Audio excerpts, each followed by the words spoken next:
Hello, good morning, everyone. This is Anna Popławska from Education Global speaking. Welcome to From Learning to Effectiveness, a unique international conference proudly organized by Education Global in collaboration with the British Council. I can see that a lot of people are already logging in. I'm very happy and I'm really curious from where you are watching us. Okay, so please let us know in the chat, okay, where you are watching us from. All right, so I'm very happy. So share your location because I'm very happy to have so many participants from Poland, the Czech Republic, and Slovakia, but also from many other corners of the world. Okay, so let us know. Okay, where you are watching us from. We'd love to hear that. Okay, so I can see that everything's fine with the technology, with the sound, so we can move on. And from Sudan, all right, Krzeszowice, Poland. Okay, we have Czech Republic, Prague, Poland, Ostrava, perfect. All right, Minsk Mazowiecki, perfect. So today's program includes 3 inspiring sessions designed to help us all rethink what effective language teaching can look like with measurable outcomes, stronger engagement, and real world relevance. So let's not wait any longer. I'm honored to introduce our first speaker, Joanna Borkowska, Center Manager of the British Council Examination Centers in Poland, Wrocław, and Szczecin. Joanna is not only a language methodologist and supervisor of internal English language programs in schools, but also a passionate teacher with 17 years of classroom experience. So Joanna, visit our virtual stage. Hello. All right. Hello. Hello. As you can see, so many people from all around the world. Nice. All right. In Macedonia, can you see? This is amazing. Amazing. So good morning, everyone, and thank you for being here today. So thank you, Ola, for introducing me. And so my name is Joanna, and in this session, we'll explore how external assessment, Aptis ESOL, can become a powerful tool to enhance language education, both in schools and in private centers. So we'll begin with a brief overview of the current challenges and opportunities in language education. Then we'll look at what external assessment really means and how it differs from internal testing. We'll focus also on practical benefits for the learners, teachers, and business owners, and we'll also examine how to integrate assessment strategically to support your long-term growth. So let's just get started. Okay, so as we all know, the language education landscape has changed significantly in recent years. So today's students and obviously their parents are looking for some more than just good classroom teaching experience. They want clear evidence of progress, practical outcomes, and qualifications that hold real world value. This shift means that our role as educators is overwhelming. It's no longer about teaching language, it's about preparing learners for communication in academic, professional, and international settings. And that is where external examination, external assessment comes in. External assessment provides an objective, standardized, measures of achievements. It aligns teaching with broader learning goals such as Common European Framework reference levels and ensures that learners are not just covering material but actually mastering the skills.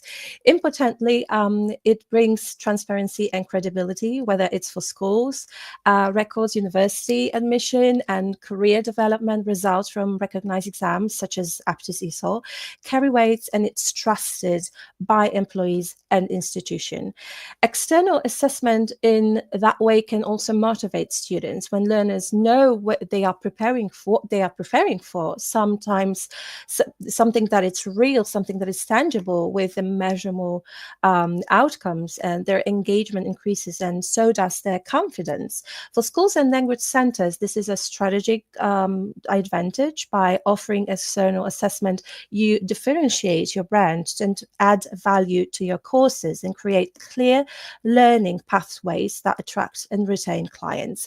So in short, external assessment is not just about testing. It's a bridge between the students, the way you teach, and the real world success. So it helps us to raise up standards, inspire learners, and stay competitive in a fast changing market. So now let's take a look at a closer one specific solution. So Aptis ESOL, developed by the British Council. So Aptis ESOL is a flexible, modern system that evaluates real communicative skills aligned with the Common European Framework reference and suitable for learners at all levels. So one of the strongest advantages, its speed and its accuracy.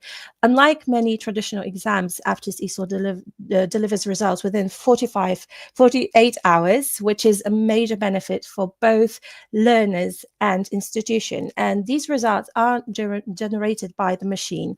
They're marked by trained human examiners, ensuring reliability and quality. And for learners, this means timely feedback and fast progression, whether they are applying for universities, looking for the job, or simply aiming to reach to the next level. Aptis gives them the quick and credible way to showcase their skills. It also in some way reduces exam anxiety. So this format is digital, it's familiar, and it's flexible, and can be taken on site or in a certified center with a module components that allows a focus on different skills. Now, from the institutional perspective, introducing Aptis ESOL into the system can significantly raise up the profile. Its position kind of your school as a place that is not only the place that teaches English, but also certifies it, adding measurable value to your courses. Plus, it is cost effective, very easy to organize, and very adaptable for the group testing. That makes it ideal for schools, universities that are offering initial trainings as well. Well, in short, basically, Aptis combines the best world, I would say, high quality assessment with fast accessible delivery, benefiting learners, teachers, and institution alike. Now, what makes the Aptis ESOL the truly powerful, and it brings together the key features of modern standardized testing built on very solid foundations. Well, first, it is based on reliable research. So the British Council developed Aptis ESOL using extensive linguistic methodologies, ensuring that it's accurately measured real-world language ability across different contexts. It is also computer delivered, so as you see, which means it's both efficient and scalable, and the learners can take the test at any time, place that suits them, using digital tools, and whenever they are ready for. Assessment is done remotely, and is done by qualified human examiners, combining the convenience of online testing with the reliability of expert marking. And as we mentioned earlier, one major advantage is speed. So with results typically available within just 48 hours, it is a huge plus for learners and institutions looking to act quickly on the outcomes.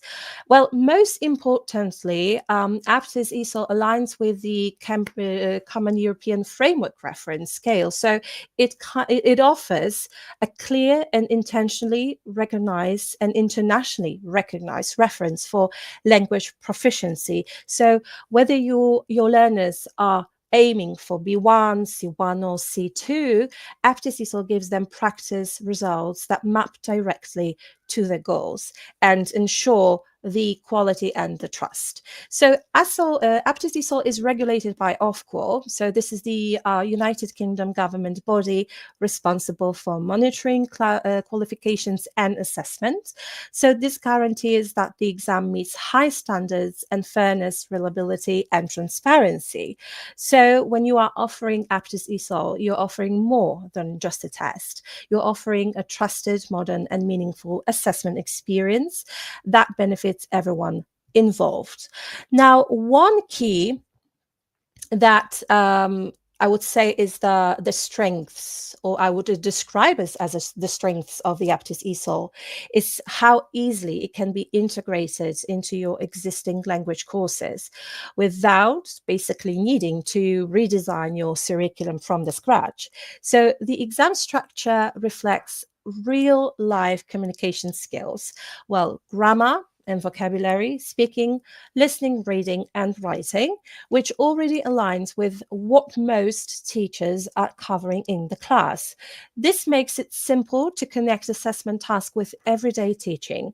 For example, now if you can gradually introduce Aptis scale exercise into your lesson plans or use sample tests for skills-based practice, this approach allows students to become familiar with the format in a low-pressure way while still focusing on language development.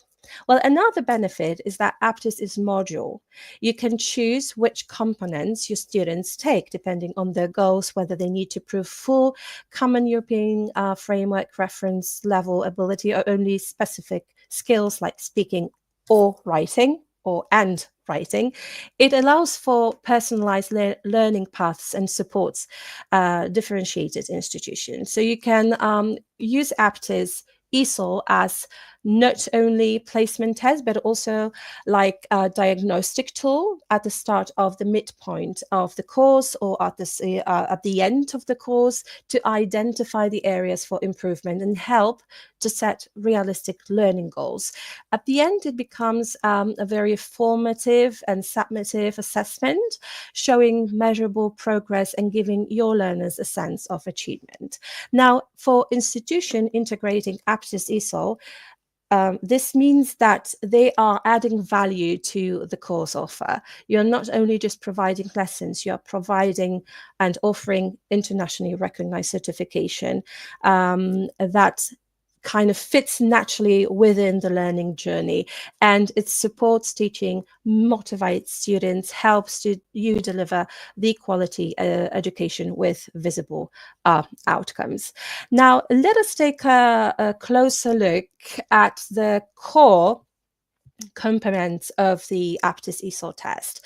So Aptis assess 5 key areas, as you see: speaking, writing, grammar, vocabulary, listening, and reading. Now, each component is designed to reflect practical, real-world language use. Well, we'll start with the speaking. Let's talk about it for a little bit. So this is done entirely on the computer with responses recorded and marked by the human examiners. Tasks range from the simple description to giving opinions and comparing pictures.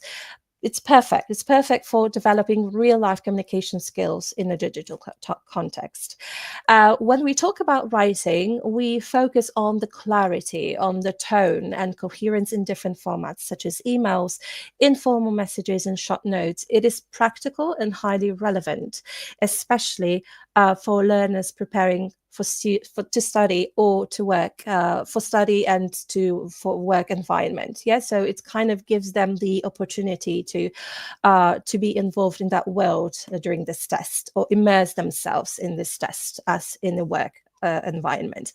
Now, grammar and vocabulary is the core component. So that's something that all students have to take part in, and which is all test component complete, as we call it, from the administrative point of view.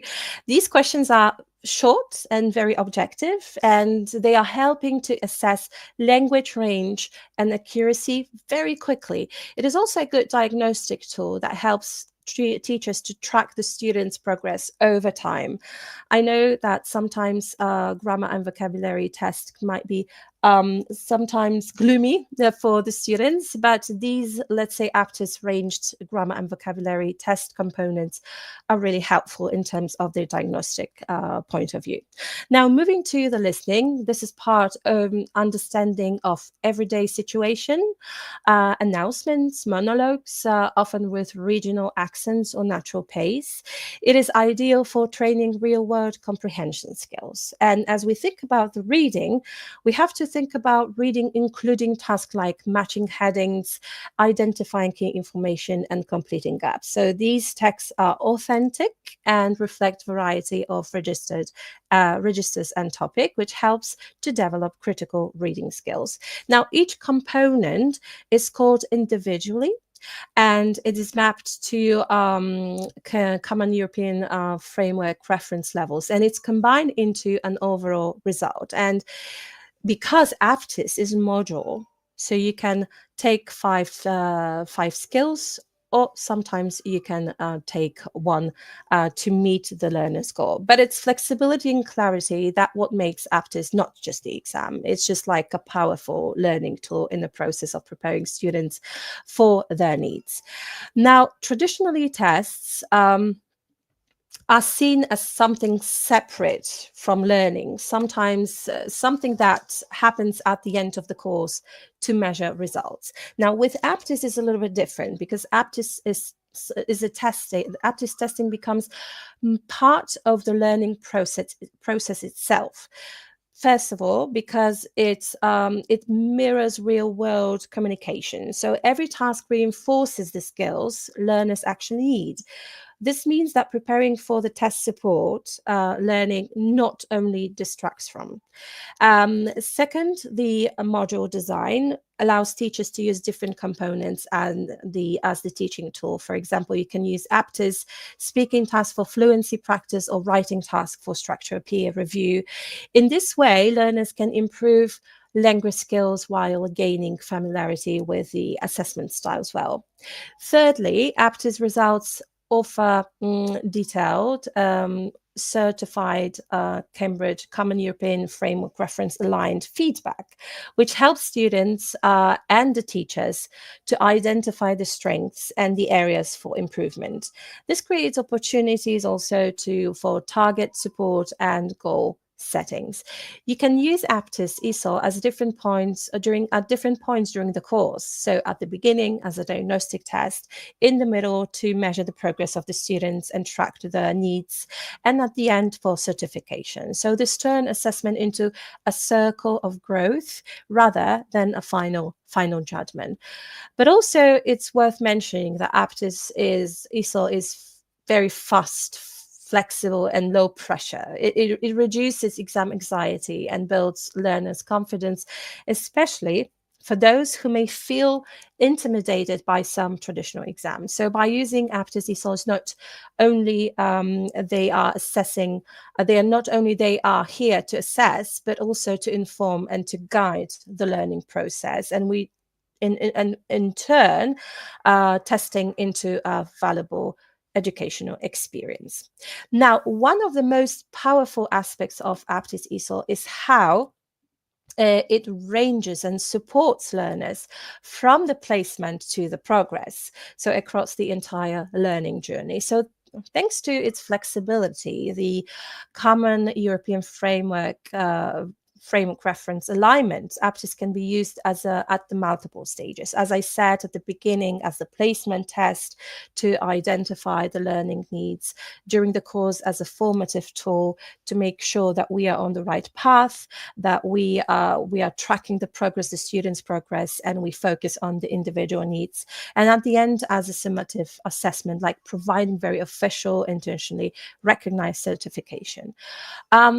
What unique is about Aptis, it is that it is not just only the exam. It is backed by the assessment research group at the British Council, a team of experts who basically ensure that this testing system is a research-based, valid, and continually evolving. So this group of studies language acquisition, test takers' behavior, learning outcomes to improve the way Aptis ESOL works in real classrooms. So when you use Aptis, you're becoming from the evidence-based innovation, not the guesswork. So it's very, very important to also mention that. And the research confirms that frequent, well-designed assessment helps learners to stay motivated, to be motivated, and to take ownership of their progress. It also shows that when assessment is integrated, learners achieve better outcomes, and not just the exams, but in real communication. So within Aptis ESOL, you're not only testing for the sake of it, you are supporting a strategic pathway from placement to the progress to achievement, with every single stage built on sound educational research. Now, one of the key strengths of the factors of the Aptis ESOL is that it's not only one size fits all solution. Yeah, so instead of offering several targeted let's say, variants of exams to meet the needs of different learners' profiles and professional goals, you can basically introduce Aptis into your system and focus on the variants that works for you and that works basically for your institution. So let's start with the Aptis ESOL General. This version is the ideal version for most learners, especially teenagers, I would say, and adults who need to demonstrate language skills for general communication study and the workplace. It covers basically from A1 to B2 and commonly used by the schools, universities, and training providers. Then we have the Aptis ESOL for Teachers, well-known Aptis ESOL for Teachers. So this variant is tailored specifically for English learning teachers, focusing on scenarios and tasks relevant to the classroom, why the language level is being assessed. And the level of the language that you're going to meet during the Aptis ESOL for Teachers is from A1 up to B2. And the contexts are designed to reflect the professional language needs of educators, making it more greater tool for teacher training and certification progress. And then finally, we have the Aptis ESOL Advanced. So this version assessed higher levels of proficiency from B1 to C2, and it's ideal for learners preparing for academic or professional pathways that require advanced learning skills. And the tasks are more demanding, I would say. Obviously, C2, that's proficiency, and their scoring scale reflects higher Common European Framework Reference Band. So it's often used by the universities, corporate training departments, and international scholarship programs. And as you see, those variants all share the same core values. They are very flexible, very fast. They are Common European Framework Reference aligned, but also it's one purpose built, giving you the tools to match the right assessment to the right learners. Now, let's take a look at the Aptis ESOL certificates. So this is a key outcome that all learners received after completing the test. So we talk about this final stage, let's say, summary of our school year, of our preparation of our program. So Aptis ESOL certificate is an official demonstrated document issued by the British Council, and it's recognized both nationally and internationally, and it includes two key elements. So basically very important. So it provides the information about the Common European Framework reference level, results for each skill. So that means that learners can see their performance across different areas, and it's not all over. It's not just one overall score. For example, a candidate may receive B2 in listening and B1 in writing. So this basically kind of is a detailed feedback it's very valuable for the teachers and for setting the future goals. And also we have this overall score, which is based on the performance across all the test components, and it gives a clear summary of the learner's general English proficiency.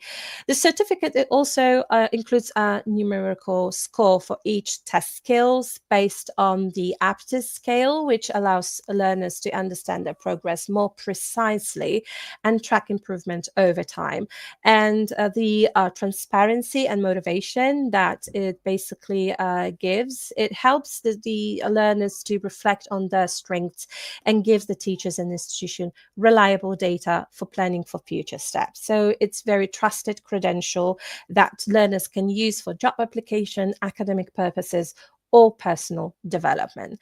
Now let's take a closer look at the Aptis General, which is the most widely used version of the Aptis test. It's designed to assess English proficiency across, as I said, from A1 to B2, which makes it ideal for most learners. We can fit a lot of group there, especially teenagers, young adults, and working professionals who need to improve their English skills for general communication, study, or employment. Now, when we talk about and when we think even about the test values, key areas, so we have grammar, vocabulary, reading skills, that gives a separate grade for each skills and an overall grade, providing a well-rounded picture of the learner's language ability. So what makes Aptis ESOL General unique is this flexibility and accessibility. And the tasks are practical and context-based. That's very important, that it reflects real-life communication. So, for instance, in speaking, learners might describe a picture to express an opinion. Writing, they might be asked to respond as to provide a short message or write a simple email. And that makes the test feel more relevant and engaging, not abstract or overly academic.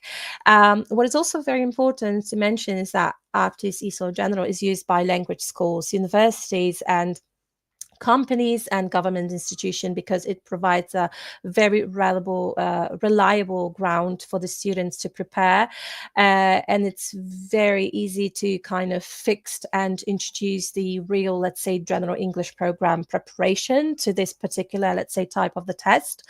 And in short, it is user-friendly. That means that most of the learners can fit with their English knowledge at the end of the test.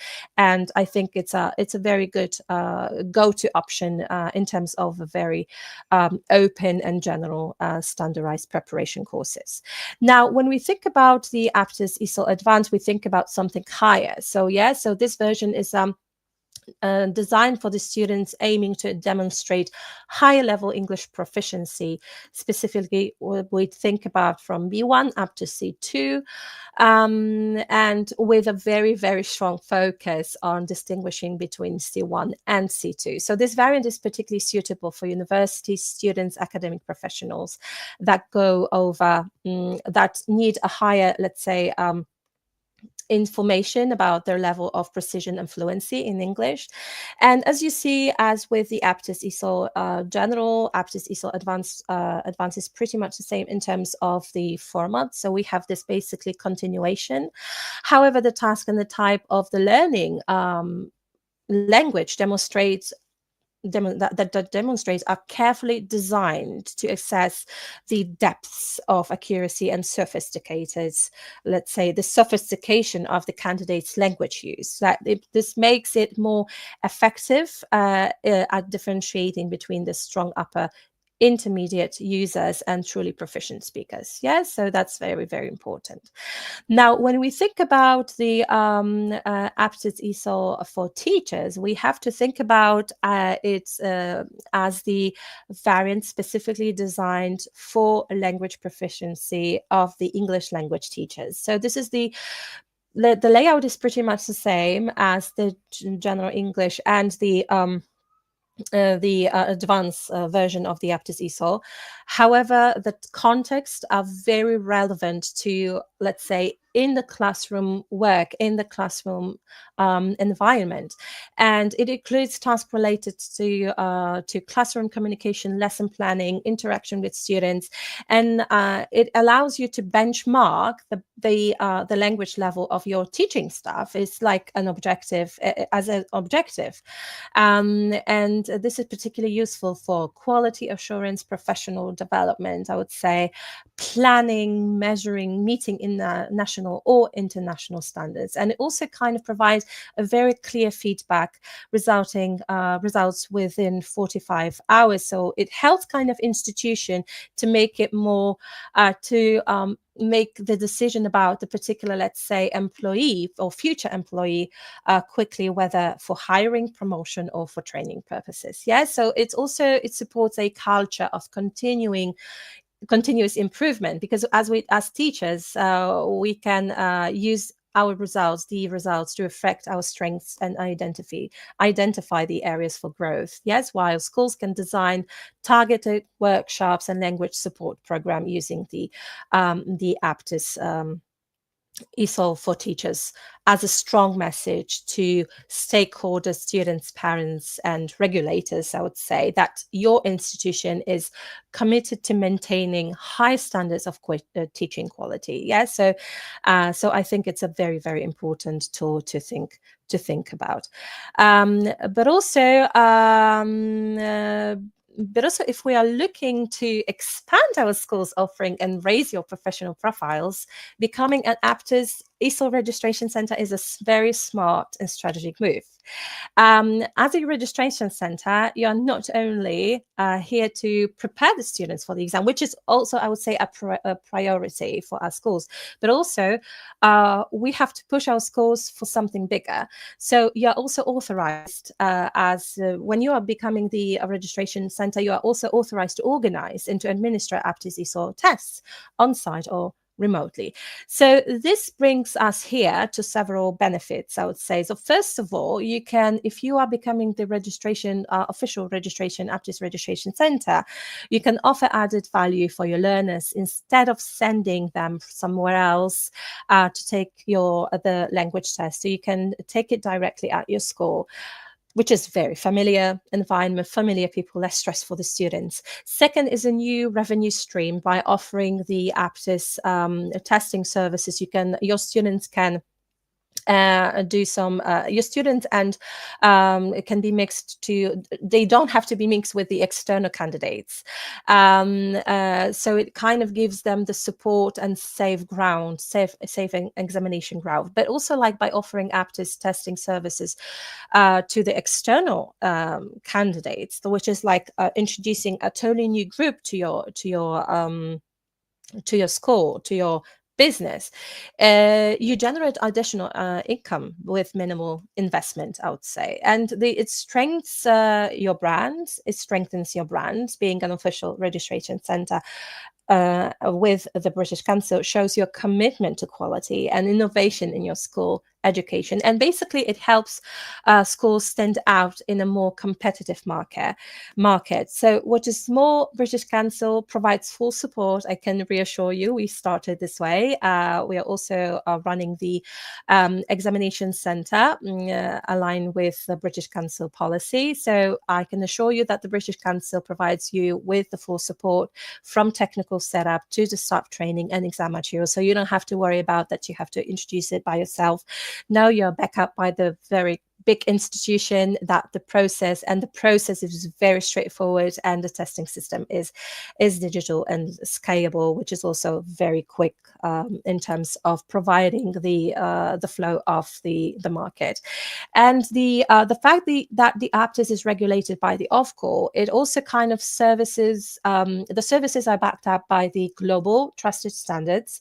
So becoming a registration center, you position your school as a modern, very credible, and very forward-thinking institution, ready to meet the needs of the today learners and tomorrow's employers. Yes, so we think about the learners and future employees as well. So how do you actually implement Aptis ESOL into your school program? Well, the key is to treat it not as an extra task, but as a strategic part of your educational offer. So the first step is the needs analysis, to identify who your learners are, what levels they are at, and what they need English for. So that's very important, whether it's for the general use, whether it's advanced, whether it's about teaching, let's say, role.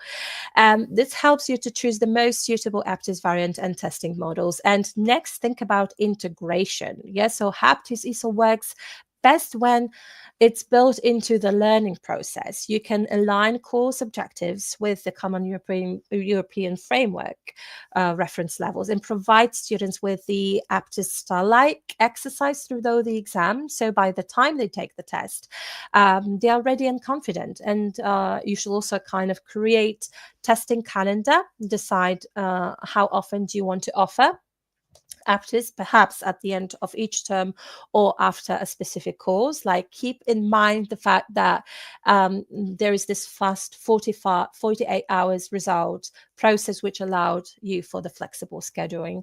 And then assign a team to handle logistics. Then you'll need a test administrator, trained invigilators, and acquired digital testing place to work with the British Council for remote testing options.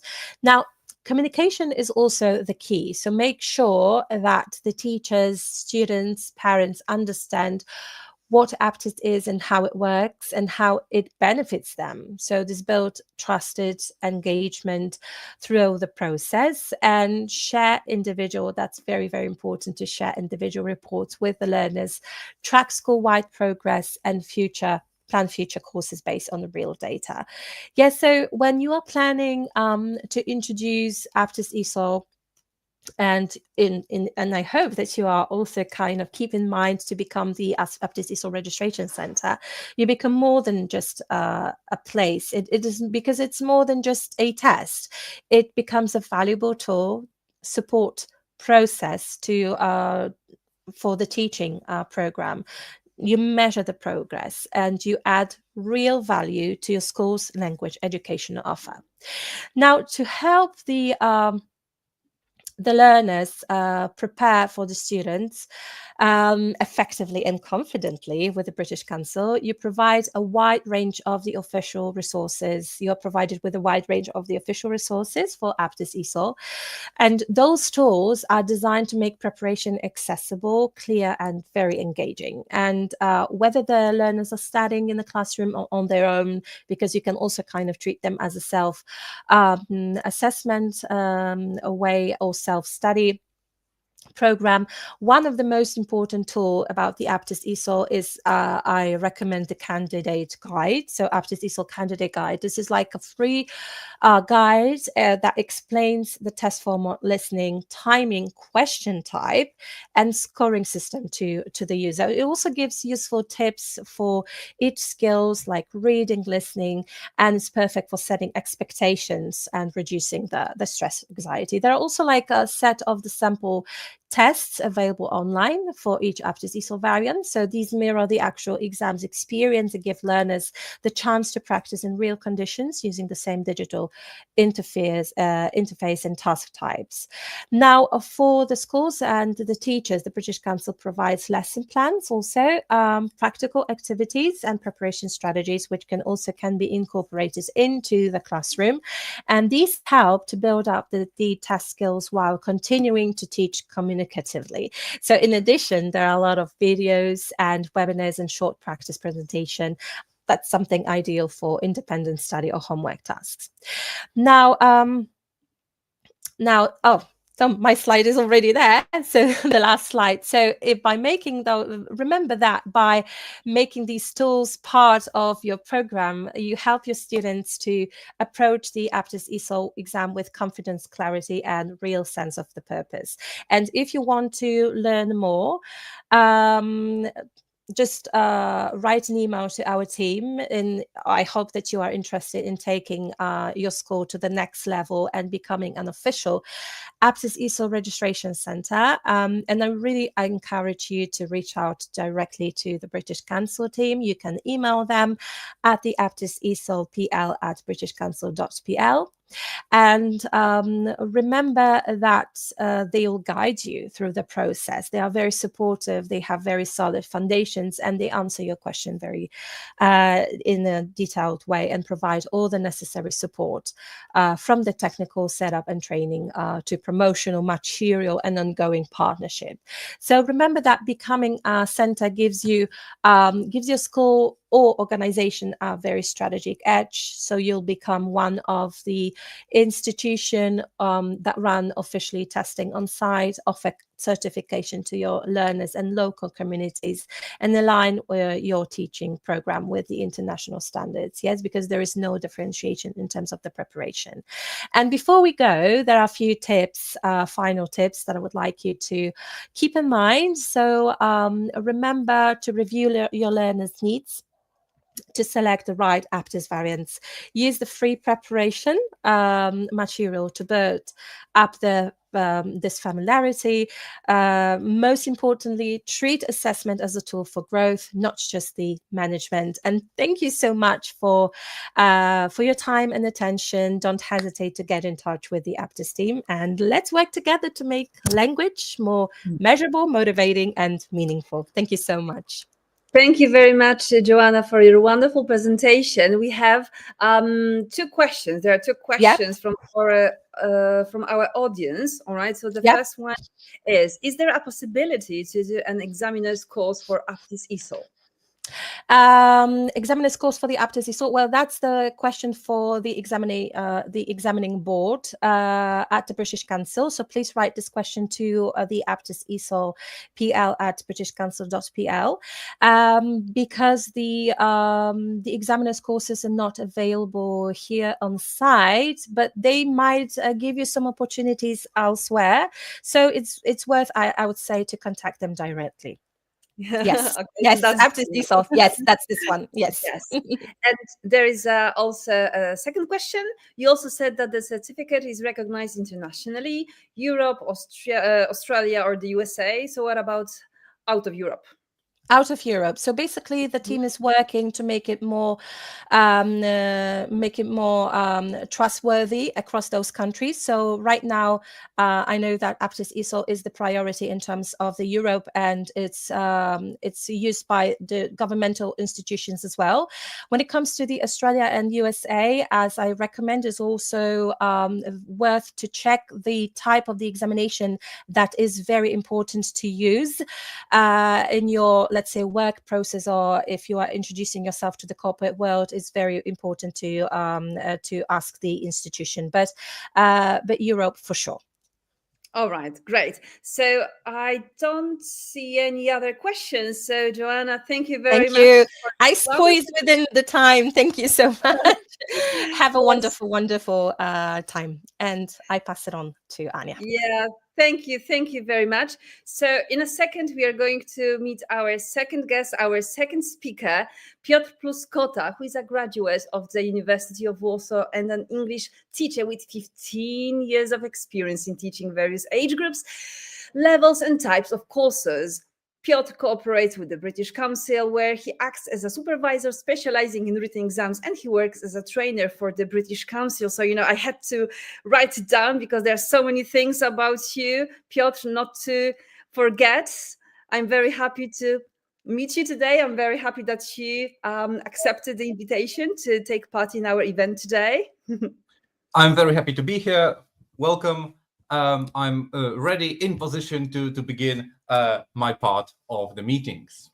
All right, good. So have fun. Thank you so much. All right, so once more, welcome, ladies and gentlemen. Welcome, whole Central Europe. I'm very happy that we have such wonderful international audience today. So once more, my name is Piotr Pluskota, and I am going to focus now on Aptis ESOL, but from the perspective, I would say, of teaching. So if you have, this is my general rule, I see the chat on the right hand side. So if you have any questions during the presentation, please don't hesitate to ask, write them down. I will try to have a look from time to time on the chat and try to answer them when we see the slide, because I always believe that it's quite convenient. At the same time, I know that we can go back at the end because there will be a Q&A. My presentation is quite long, so I will try to speed it up because I still have only 40 minutes to go through it. So I believe that those of you who have started with the part one, the first part of the today's meetings, you will know some of the slides that I will show you in a second, because this is the general information about Aptis ESOL. So, but I know that there are some of you who have just joined in, so I will try to tell you also these basics. So the main features of Aptis ESOL is that you take it on a computer. It's a computer-delivered test. I think from the candidate's perspective and people who are taking the test, this is one of the crucial elements. Most, let's say, students, and especially people who are adults or young adults, they are still used to take tests in the paper-based format. And I like to ask questions. So my question is, do your students know how to operate a computer-delivered test? Is it a good thing or challenging for them? Because I always find it interesting to see if it is a challenge or not. Some people love it. Some people need some, practice to get along with the computer, writing answers and clicking the answers and sitting in front of the computer. So that's one thing, that it's a computer-delivered test. But we get very quick results. I love that. You got 48 hours, 2 days to get your results. So these are the key, I think, elements for students who are thinking about this test, how to pass it. And of course, it is aligned to the Common European Framework of Reference, which means that you have these very, very clear indications on how this test, well, it will be viewed by, for example, future employer, other options, and when we go to schools. And yeah, exactly. I see the first comment that your students love taking the computer-based version of the test. There are so many pros. And when we look at the parts of the test, we can see that we have 5 parts, let's say 5 elements of the test. We've got the core, which is grammar and vocabulary. We've got productive skills and receptive skills, because IELTS, I really like it very much, that IELTS is the kind of test that checks your natural use of the language. This is the kind of test that allows you to focus on the natural use of the language. And for example, when it comes to writing, writing on a computer is a great help for students who may have some issues, let's say, with their handwriting. I am left-handed myself. I know it can be an issue. With the computer-based version of the test, it's gone. There's no problem at all, because everything is 100% legible. So there is no room for maybe they will not be able to read what I have written, and it will be easier. But generally speaking, it has plenty of pros, not cons, plenty of pros. We are going to discuss all the skills, all the parts of the test, and I will try to show you where you can find useful materials to teach all of them. And of course, we are talking about Aptis ESOL today, but this can be used, all of these things can be used in your general classroom activities, because, as I said, Aptis ESOL is so nicely built that you can apply the materials, the skills, the elements of the test in your everyday classes. All right, we've got, well, 3 main variants of Aptis ESOL. You heard about this before, but I will try to very briefly tell you about it. So we have Aptis General, which is the general English exam. It's from A1 to B2 level. It's a self-leveling test. So no matter the level you are at, you feel you're at, you still have to write the same test, and you're trying to write it as well as you can. What is great, if you write it really, really well, so it will indicate that you are above a B2 level, you will get a C1 level certificate, which is really, really, really great. When we talk about Aptis ESOL for teachers, you heard it in the previous presentation that this is designed for teachers, for classroom situations. And we've got Aptis ESOL Advanced. This one is more complex. It's more advanced, obviously, up to C2 level, but it has a nice feature because actually Aptis ESOL General and Aptis ESOL Advanced, they overlap in a way, right? Obviously, we have B1 to C2 in advanced. In general, we've got up to B2, so obviously they need to overlap in B1 and B2 levels. And this is done in a way that the tasks in Aptis ESOL General, the most, let's say, difficult tasks, are the same tasks as in Aptis ESOL Advanced. Like I say, they overlap, which is great because it allows candidates to be better prepared for both of them if they want to progress with their English. The certificate, I know that you've also seen this slide before, but very briefly, I would like you to see the fact that your students and you as well will see the exact level from each skill. So you know if you need to practice more reading, speaking, writing. Some people believe that they are brilliant at some certain skill, but others are in need of improvement. So this allows you to focus on a specific skill with a specific student on what to work with. Really, really, really great tool to see what is the area to improve. Okay, so now quick glance at all of the detailed information about the test themselves. So we are going to talk first about Aptis ESOL General. I mentioned it before. So this is from A1 to B2. As I mentioned before, and Aptis ESOL Advanced, this one is a little bit more difficult because it allows you to distinguish between C1 and C2 level candidates. And most schools, most universities and institutions, let's say educational institutions, require the candidates to be, let's say, B2, C1.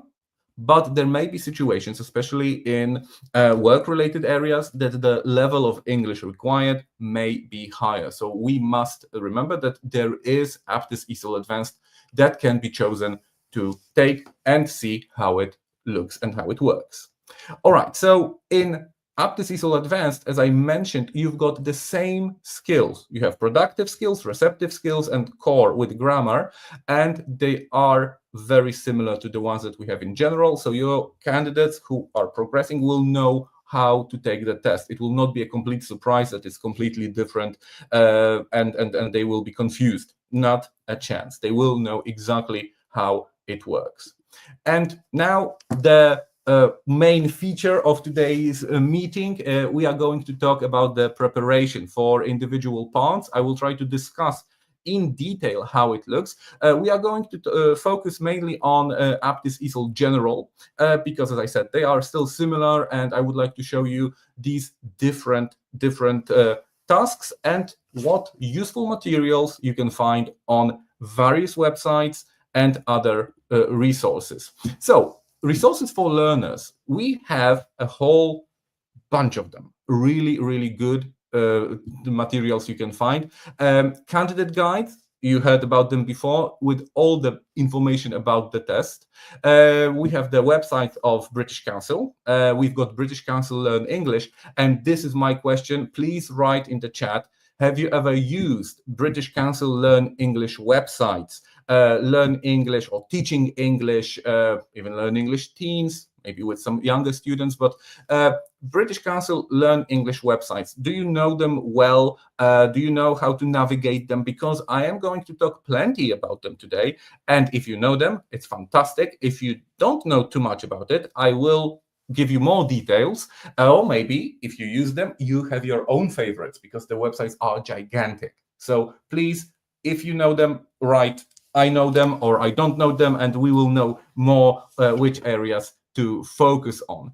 I will give you the links to all of these websites, materials, and also I have prepared a pack with PDFs on these topics. So I think you will be well satisfied with the materials you get after this presentation. And on our website, on the British Council website, you will find candidate guides, demonstration videos, and practice tests for each component. So your students, you may learn how to take the test. It may be something very simple, but from my experience, I know that one of the most challenging things a candidate can do to make their lives more difficult is the fact that they are not well prepared. That they are not well prepared in this way that they don't know the technicalities of the test, and this may add extra couple of minutes on just to how to do it, how to work with it. It's a big problem. Okay, so now let's see what you can get and what you can use. So these are the most important candidate guides. I have prepared all three of them. They are very useful for teachers of English. You get the links to the PDFs right now in the chat. Also, the PDFs will be in the pack I have prepared. And if you look at them, we have Aptis ESOL General Candidate Guide. We've got the guide for teachers, and we've got the guide for teachers for Aptis ESOL Advanced. And this is, I would say, a complete thing. We've got the description of the test, all the details, all the information you can imagine, plus mock tests, practice tests with explanation. So this is really great. Another thing is that we've got the English assessment website by the British Council. You can go there. The link is also provided in the presentation and in the materials I will give you. So there you can see all the information, all the resources connected with Aptis ESOL, prepared by the British Council, of course. And as you can see in the resources area, you've got all different kinds of information. These are like workshops. You have the levels. You can see on the right-hand side, you can choose the product type. Is it Aptis ESOL Advanced? Is it Aptis ESOL General? You can focus on specific level, which I always love, because most of, let's say, students have this nice B1, B2 level, and we very often circle around this intermediate, upper intermediate. But sometimes we have students, we can come across students who are lower level or higher level, and we need materials for that as well. So you can choose A1, A2, because Aptis ESOL covers that as well. And we've got a skill type. If you want to focus on reading, you can focus on reading. If it's writing, you can focus just on writing. So please check the websites out and see all the materials I'm talking about on your own as well, because I would say I'm just touching the tip of the iceberg. I'm just telling you that there is such a place, such a website, such a resource, but it's great if you go and check it out on your own, because I may have omitted something. I am a teacher myself. I teach, I prepare students, but I have my favorites. Maybe you will find your favorites there as well. So let's have a look at individual parts. Now we are going to talk about reading, writing, speaking, and all of these lovely elements our students love to study and then write tests from. And here we have the components for the reading part. We've got 4 parts, and they are progressing in difficulty. This is again a feature of Aptis ESOL that I like a lot, that we start from part 1, which is a sentence comprehension, then we have text comprehension, opinion matching, and finally long text comprehension. And we start from single words in part 1 up to part 4, where we have to read a long text. 750 words is a proper text to read, and the progression is very clear. And in part 1, this is A1 level, so this is grammar, vocabulary, and we have to complete the sentences. Of course, it may seem very simple to us, but there are people at A1 level, and this can be something that they have to maybe not struggle with, but this is their level, and we can practice this as well. So this is task 1 on A1 level. And already I would like you to visit Learn English British Council org website. So Learn English website, it has tons of useful materials on all skills: reading, writing, listening, and speaking. You choose the skill you are thinking of, you want to focus on. Here we of course have reading, and there, like in the test, you can choose the level. You can choose A1, A2, B1, B2, up to C1 level. And then you can focus on this level with your students if they are at this specific level of English. Great and simple tool to navigate. You just go to the Learn English British Council org website. You don't need to register. I would like to stress that. You may register if you like to write comments. If I think this is for all the users to feel safe and secure, that nobody will anonymously write something inappropriate, I would say. But if you just want to use the resources, or if you want to give the resources to your students, it's completely free to use. All right, so please check it out. I personally love the website. And there are also Learn English Teens for younger students and Learn English Kids for very little students, and it's also adorable website. Okay, in part 2, when we have text comprehension, this is A2 level, grammar, vocab, and topics at A2. And here you have something that I really like. This is one of the skills, how we have to work with it. This is all drag and drop. So we have ideas where we want to put some information, and this is interlevel comprehension. So you see that here we have a type of task where we have to look at these connections. So for example, we have tourists and then they or them. They will help visitors, the signs, of course, and more signs along the road. So these connections are fantastic to work with your students, to show them that the text is a whole, how to connect the information in the text and then use it later on in a test. In part 3, opinion matching, look, this is a kind of task, B1 level task. And I can tell you just one thing, that this is a very common type of task, loved in Poland. We have plenty of examples of that kind of tasks in Polish schools, where we have different speakers and we have to decide who thinks what. We have to think about the main idea. And the difficulty here is that when you scroll the possibilities, when you look at the options, there are 7 of them. There are 7 of them, and it's really, really challenging. So take your time, practice it, and I think it can be quite interesting thing to do. All right, and now part 4. Look how long it is. Look how long it is, how many options, and this is B2 level task. Okay, so we have skimming, scanning, this what I would say B2 level, almost academic level of knowledge, because very often, like I said before, there are many schools, there are many universities that require B2 level as a confirmation of level. C1, sure, it happens, but B2 is often more than enough. And now, when we look at the resources I mentioned before, we have the British Council English Assessment Resource, and you will get the link to that as well. If you want to know more about each part of the test, you have fantastic videos created by the British Council.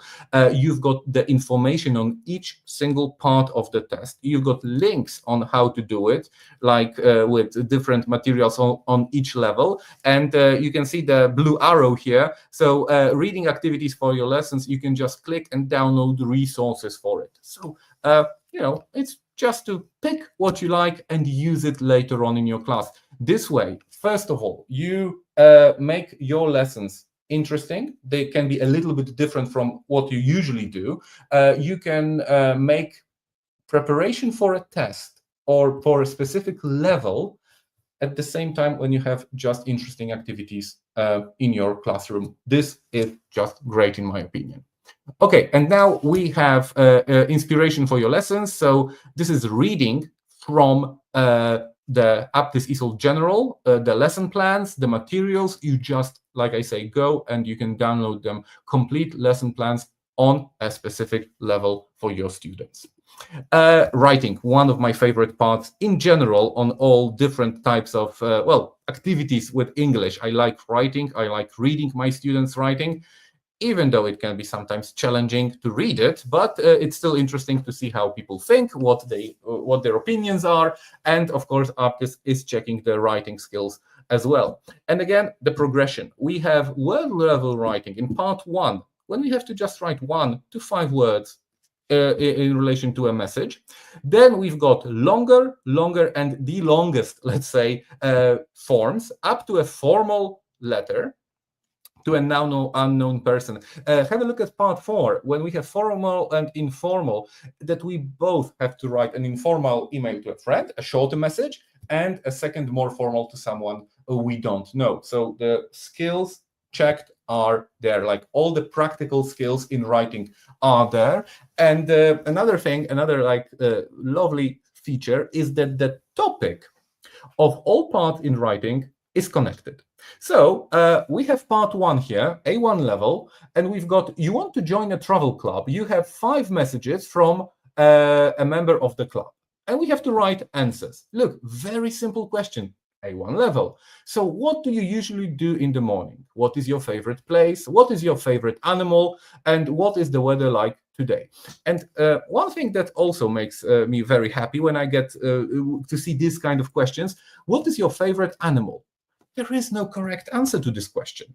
If you write a tiger, it's great. You get a point if you write it correctly, because there is no correct answer. No, it should be an elephant. No, you just write what is your favorite animal. And this allows freedom for our students to write what they really think, and they are not being assessed if they are, let's say, right or wrong in this kind of writing. Then I will just tell you that here we have some grammar activities on the British Council Learn English website, from beginner to intermediate, if we want to write this kind of tasks. And just want to show you part 2, when we have second part, let's say A2 level, and then we have the task. You are a new member of a travel club, fill in the form and write in sentences.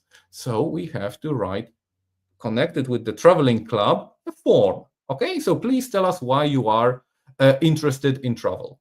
You see, same kind of topic.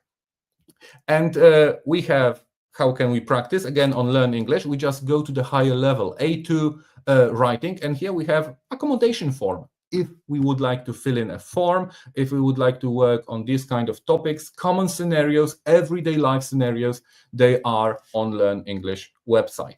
Task 3, guess what? You are a member of a travel club. You are talking to 3 other members in the travel club chat room and talk to them using sentences. You see, 30 to 40 words, but the topic still is the same. Phenomenal idea. I really like this kind of progression, that we are not changing the topic completely and confuse your students. We don't want anyone to be confused during an exam, during the test. They can be sure what they are doing. And again, in Learn English website, look, we've got even like this, a specific B1 level, a class forum lesson where we have structure writing, we have similar activities, we've got possibilities to write just in forums. I'm sure that your students have plenty of interests, plenty of ideas, and you can find a forum for them where they can write, chat in English. Hopefully it will be nice and clean, because forums can be different. But anyway, I think it is a good real life practice. And finally, this is the formal and informal writing. I think that the font can be a little bit small, but again, you are a member of a travel club and you receive the email from the club. And we have to write an email to a friend about your feelings and what you think the club should do about the situation, which we have described above. And then we are writing to a friend, like a little bit of a complaint, and then we are writing to the president of the club, which requires formal language. So we've got every skill covered. Okay, so I believe there's nothing more you need to practice with your students if you want to cover different types of everyday real life situations concerning the English language. Again, covering emails, generally speaking, are plenty to choose from when we go to Learn English websites. If you would like to go to Learn English British Council.org, this is the green one, I would say. That's one option. If you have also some younger students, you can go to Learn English Teens. And by teens, I mean people who are between, let's say, 15 to 25 years old, and then you can find a whole other group of useful materials you can use in your class, because sometimes, you know, we just look for a little bit of variation when we practice. Resources, like I said before, we have these online materials. The links are provided, of course, and here we have just the information about writing. When we have practice tests of writing, Aptis General, Aptis Advanced, how writing is being assessed, a scoring system, every information, plus the format and tips on how to work individual parts of the test on the website. And now, listening and speaking tasks. How do they look and what are they assessing? How can I practice? I think that practicing speaking especially is challenging, because most of us, yes, we have classes, we meet, we talk, and at the same time, we don't do it on a regular basis, unfortunately. Maybe at work, if you are working in an English-speaking environment, but not always. Especially with older students, it is possible. With listening, it is much easier because listening has become so much more accessible. I will show you some great websites and materials to use for both. So let's start with listening part of the test, and we've got 4 parts actually, but part 3 and 4 are similar because we listen to monologues and dialogues, starting with a very simple part 1, information recognition, where we just have to grasp the information given, up to the last parts where we think about the attitude, opinion, and intentions. I will just add, when we talk about these levels and skills, remember that Aptis ESOL is strictly connected to the Common European Framework of Reference. So if you know that this is a B2 level activity on Aptis ESOL, you can check the requirements of a B2 level on Common European Framework of Reference, and it will be the same. So you can easily check what skills should your student represent, presenting specific level. It's really, really that simple. And listening, information recognition, and we have to decide For example, in part 1, when does the club meet? Because we take the test on a computer, you have headphones. You have the headphones, like proper ones, not the earbuds or anything like this. And I think it's great because they always protect you from the outside noise, and even a plane coming over the building or something like this, it will not be as problematic as you may think when you have just loudspeakers in a exam room. So headphones, computer-based version, again, helps our students to pass the test better. Practicing. And in Learn English website, we have got the whole gigantic listening section. In the listening sections, we've got starting from simple things like booking a table, finding the library, meeting a new team member, because this is A1 level listening activities. If you need more advanced, sure, intermediate, upper intermediate, whatever needs to be done, you will find there. In part 2, we have information matching. So which speaker wants to go to college, start a business, have children, write a book. This is identifying key information and distinguishing details. In this part, you have to pay more attention to details, not just the very simple words. In part 3, this is a monologue comprehension. This is passing information and inferring opinion. Be careful with this one, I would say, in general, with this type of tasks, because you need some time to go through the questions. That's one option, because you have A, B, C, let's say, or 3 options to choose from. I also like to do it in a way that I read the question with my students. So what is his opinion of the plan overall?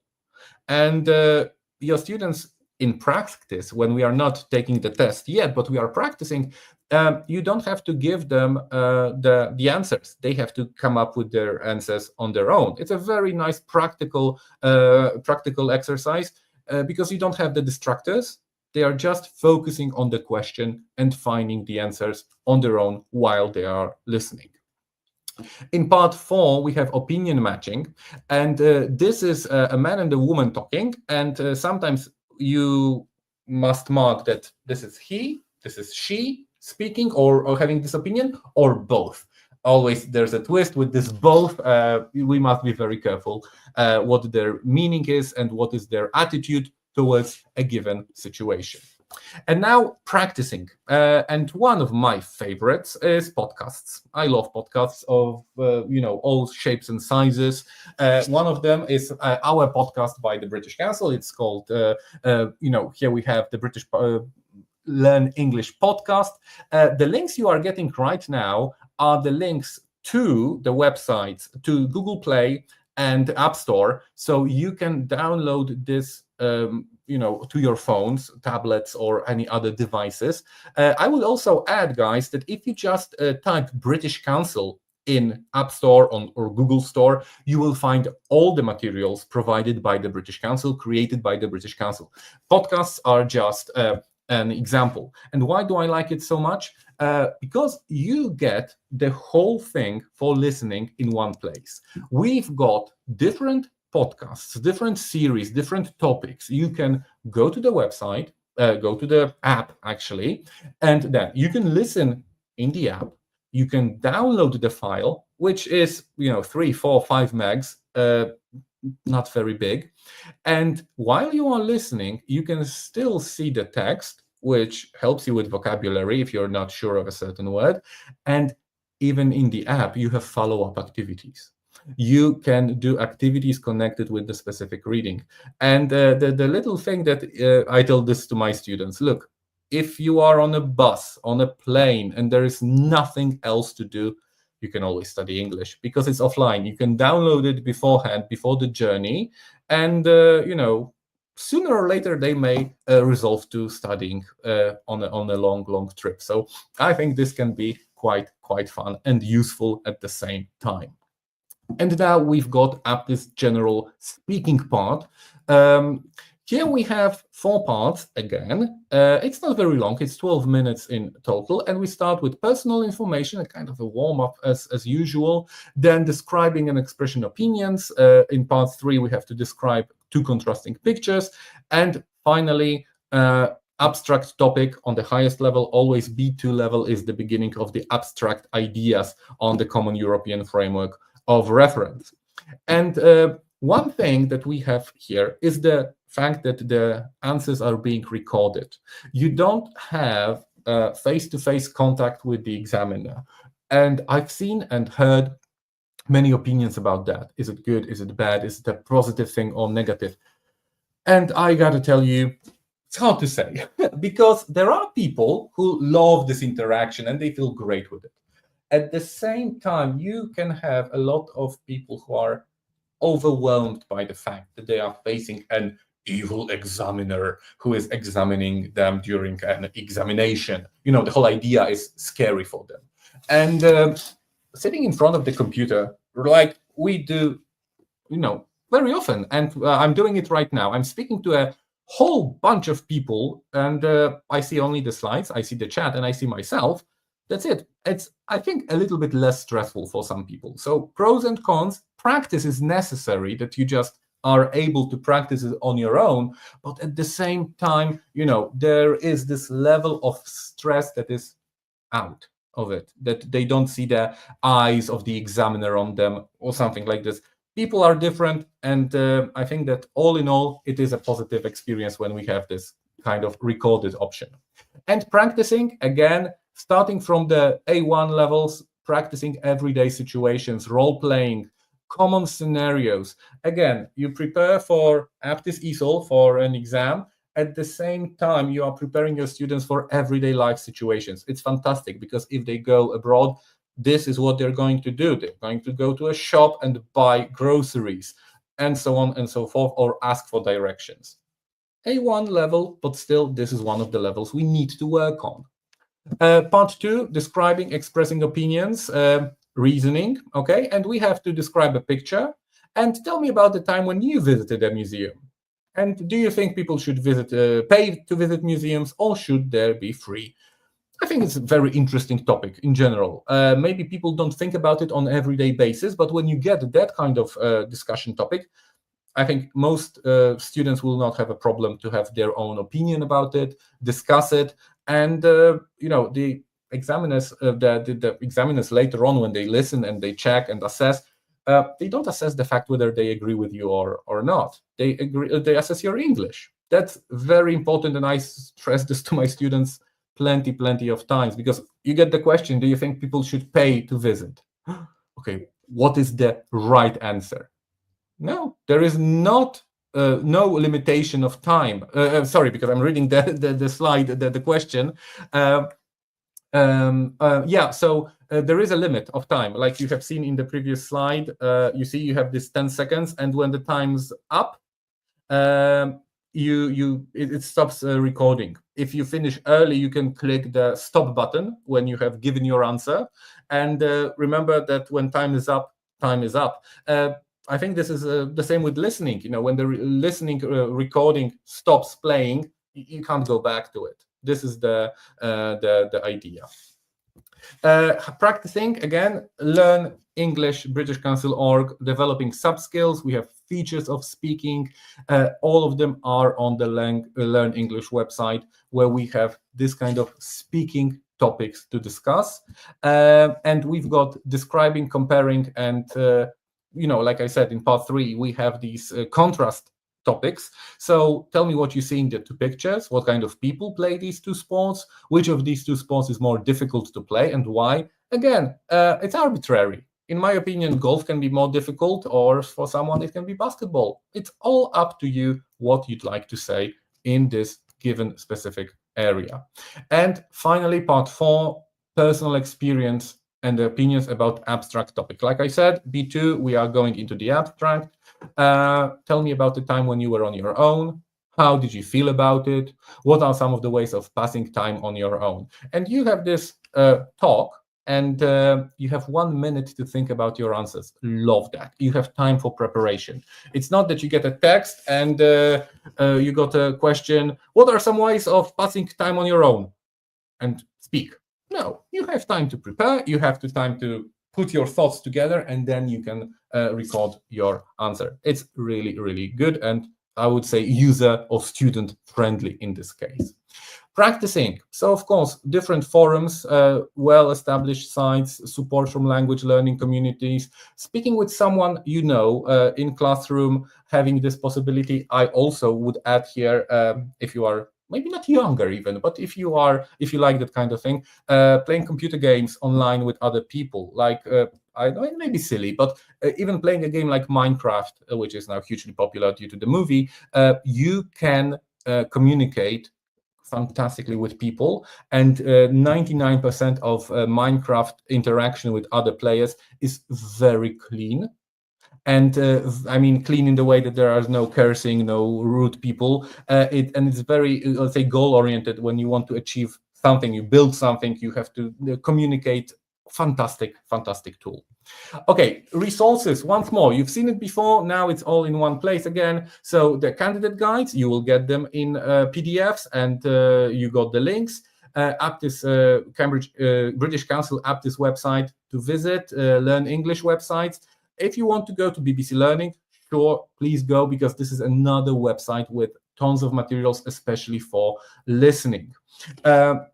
You will get all of them in an email. Exactly. Thank you so much, because all of the links will be provided. And now I would say creme de la creme, ladies and gentlemen, for all of you who are attending today's conference, there is a fantastic website called Aptis ESOL Ready, and you will get links to these websites. You will be able to use it. You will get a code, and you can learn everything about the Aptis test. Plus, you will have tons of resources to use with your students in your classes.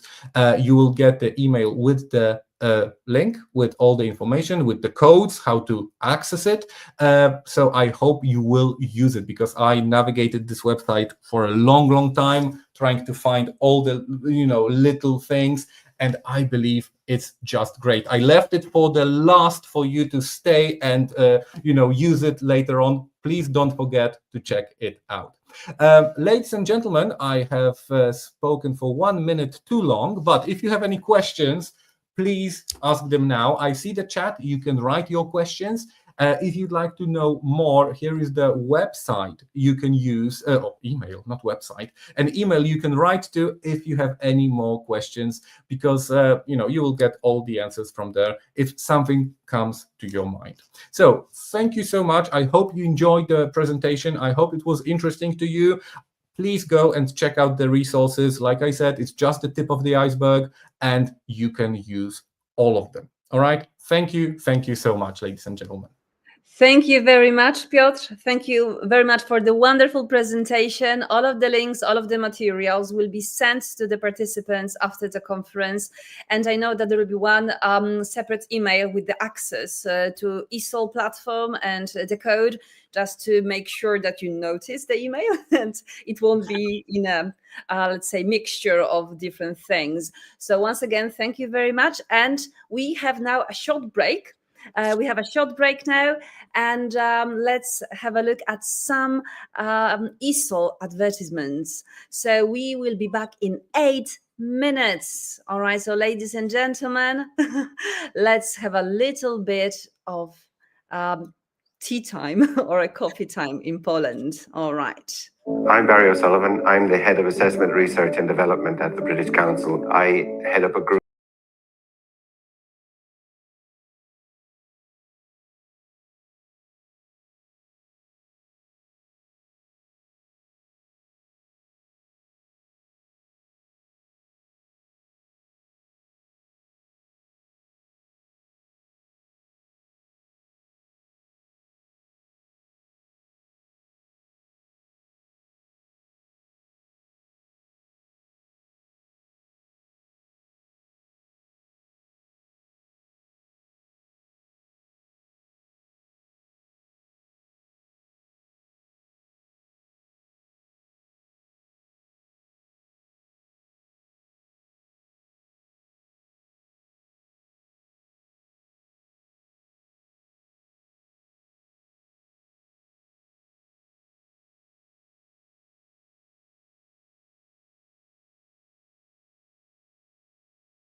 All right.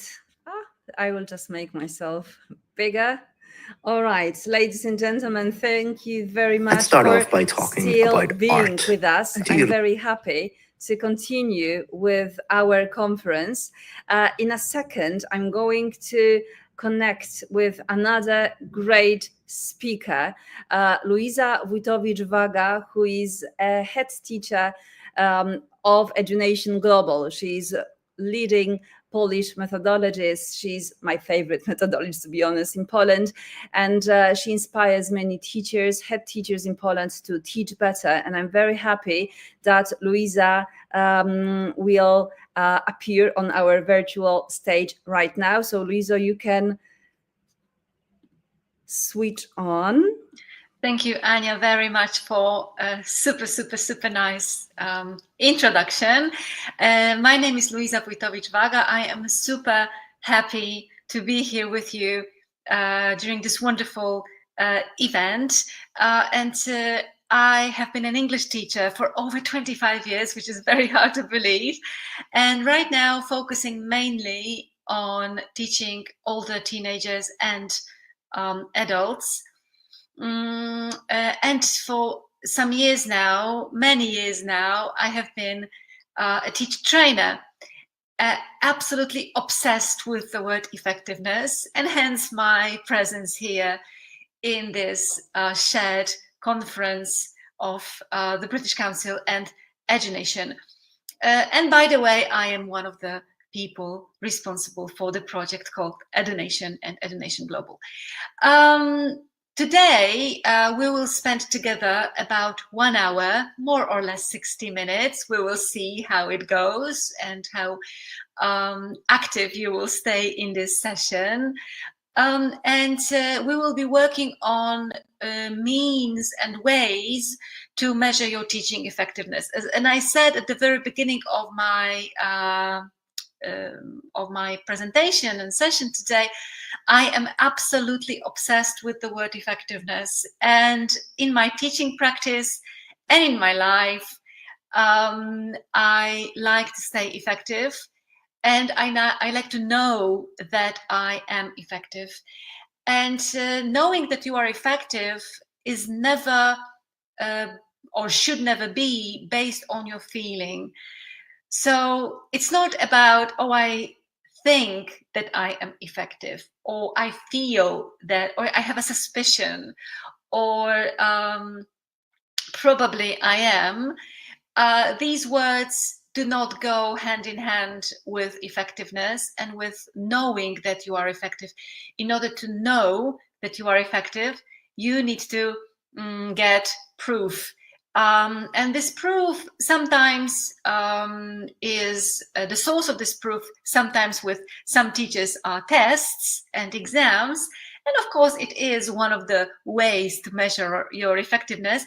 But I would like to show you today some of very, very practical tools, practical means to know and to be sure that you are effective as an English teacher. And I will share with you some of the methods that I use with my students to know that we are going in the same direction, that they are learning, that they have learned, that they are making progress, and that they have made progress, and to go beyond testing. So this is our plan for today. I will share with you some practical tools, some simple tools to assess your teaching, which will go beyond just test scores, because I know for a fact, and you can write in the comment section whether you agree with me or not, but I know for a fact that you may have students whose test scores are quite high, but whose learning effectiveness is not high at all. And we will talk for a moment, in a minute, about what we here in this session will understand as a teaching effectiveness, and this is coming in just a minute. So our agenda for the next hour is to see what teaching effectiveness really means, and how I will understand it talking to you today. The second point of on our agenda is learning some practical tools. So we will see how we can precisely measure and learn that we have been effective with our students. There will be one case study for you to think about and to behave as if you were an academic manager helping a teacher to see whether she, because there will be a teacher, how we will advise her on how to stay effective or how to measure her effectiveness. And there will be a moment for you to decide on your own personal action plan. And that by that I want to say which elements of today's session you will choose to introduce in your lessons. So this is coming, our agenda, ready, steady, go. The first thing that I would like to ask you to do as a sort of warm-up is to answer in the comment section what effective teaching means to you, but try to use one phrase, one word, one collocation. What effective teaching means to you personally as an English teacher. And while I'm waiting for your comments in the comment section, I will continue with my session. I would like to share my standing on the issue of teaching effectiveness. I am sure that I teach English not to recognize my productivity and the results only by exam results. Of course, exams are important, especially if you have students who get prepared to state exams like Matura in Poland, or who prepare to IELTS in order to study abroad, or any other test that you have in mind. But I'm sure that every teacher or every teacher's ambition is to teach not only for the students to have good exam results and to pass those exams, but for something different. I teach my students and those who prepare to exams as well, because I have such students, for them to stay communicative, for them to be able to function in English-speaking environment, be it youth camps, professional environment, tourism, you name it. And of course, I want my students to pass those exams, but I know that their life will not stop, and their English, the need to speak English will not stop in the moment the exam has been taken and later on has been passed. So teaching effectiveness, definitely for me, and this is the let's say philosophy that I want to apply during today's session, is not about effectiveness, is not about exams, or at least not only about exams. The second thing, grades versus learning. Again, some teachers will see their effectiveness through the grades that their students get. Now, I think very often, and I have a lot of proof for this, many times will your students get good grades, but still there will not be enough learning in their head. There will not be enough language left after the test or after the exam. Good grade will not mean the same as effective learning or effective teaching.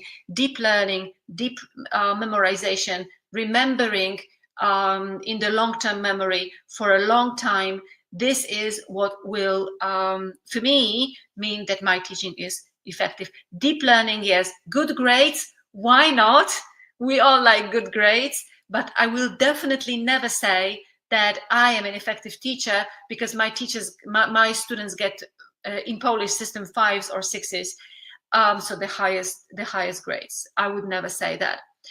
And of course, when we talk about effectiveness, we talk about memorization versus internalized knowledge. What do I want my students to leave the classroom with or finish the school year with? I want them to finish with internalized knowledge and not necessarily with everything memorized, but not internalized. So this is again something that is very, very important for me. So to recap that part of my session, internalization, deep learning, and not measuring my effectiveness with good grades or grades and with exam results, or at least not only. So what is teaching effectiveness and how do I understand teaching effectiveness? First of all, I feel that I'm an effective teacher when I see that my students are engaged in a lesson, that they participate in this lesson, they participate in activities that I administer, that my lesson plan has been created in a way that allows my students to speak all the time and to participate in activities all the time, that I am a person who works least and they are the people who work most.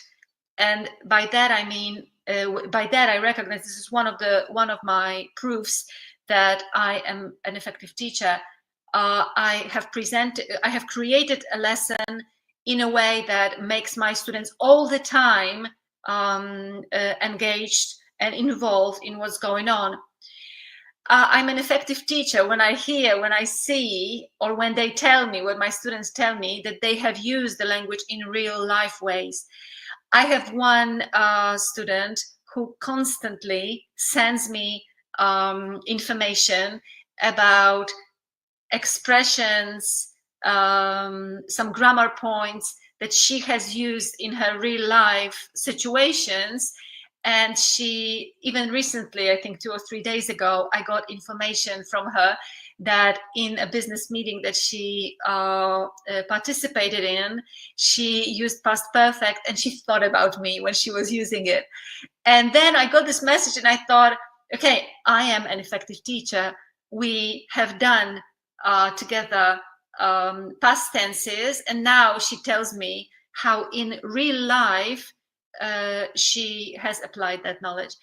I recognize my teaching effectiveness when I see that my students, the knowledge skills, vocabulary, grammar rules that we have covered together, that they retain and that they apply after a week, after 2 weeks, after 5 weeks. I like this circular, cyclical repetition and revision. And when after 5-6 weeks, we come back in this recycling part of lesson to things that we have covered, and they remember and they are able to apply that knowledge, vocabulary, grammar, and so on after some weeks, I think, okay, so what we did and what we are doing is effective. Again, I feel that I'm an effective teacher also when I see that my students feel safe. But again, I'm not sure that what I see is correct, so I need to ask them questions in my practical tools that this is coming in a moment. So they feel safe, they feel motivated. I see the signs of this motivation.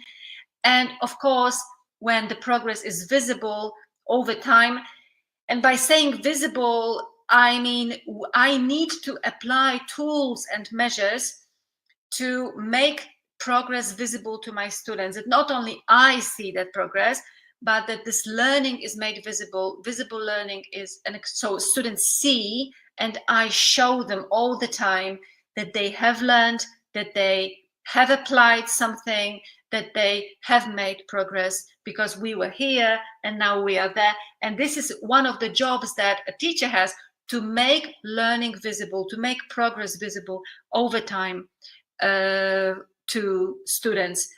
And this is what means to me being an effective teacher. engaging students, measuring their progress, of course, as well, making them feel safe, motivated, engaged, involved, seeing that they are able to apply knowledge and skills in real life and in real life situations, and getting proof of that.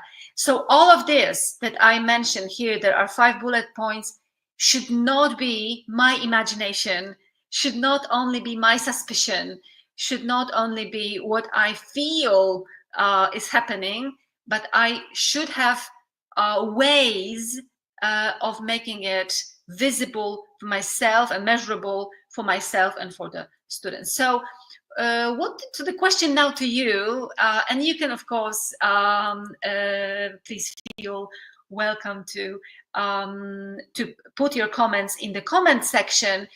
How do you usually know that your students are learning? Is it by tests and exams or mini tests only, or do you apply any other tools?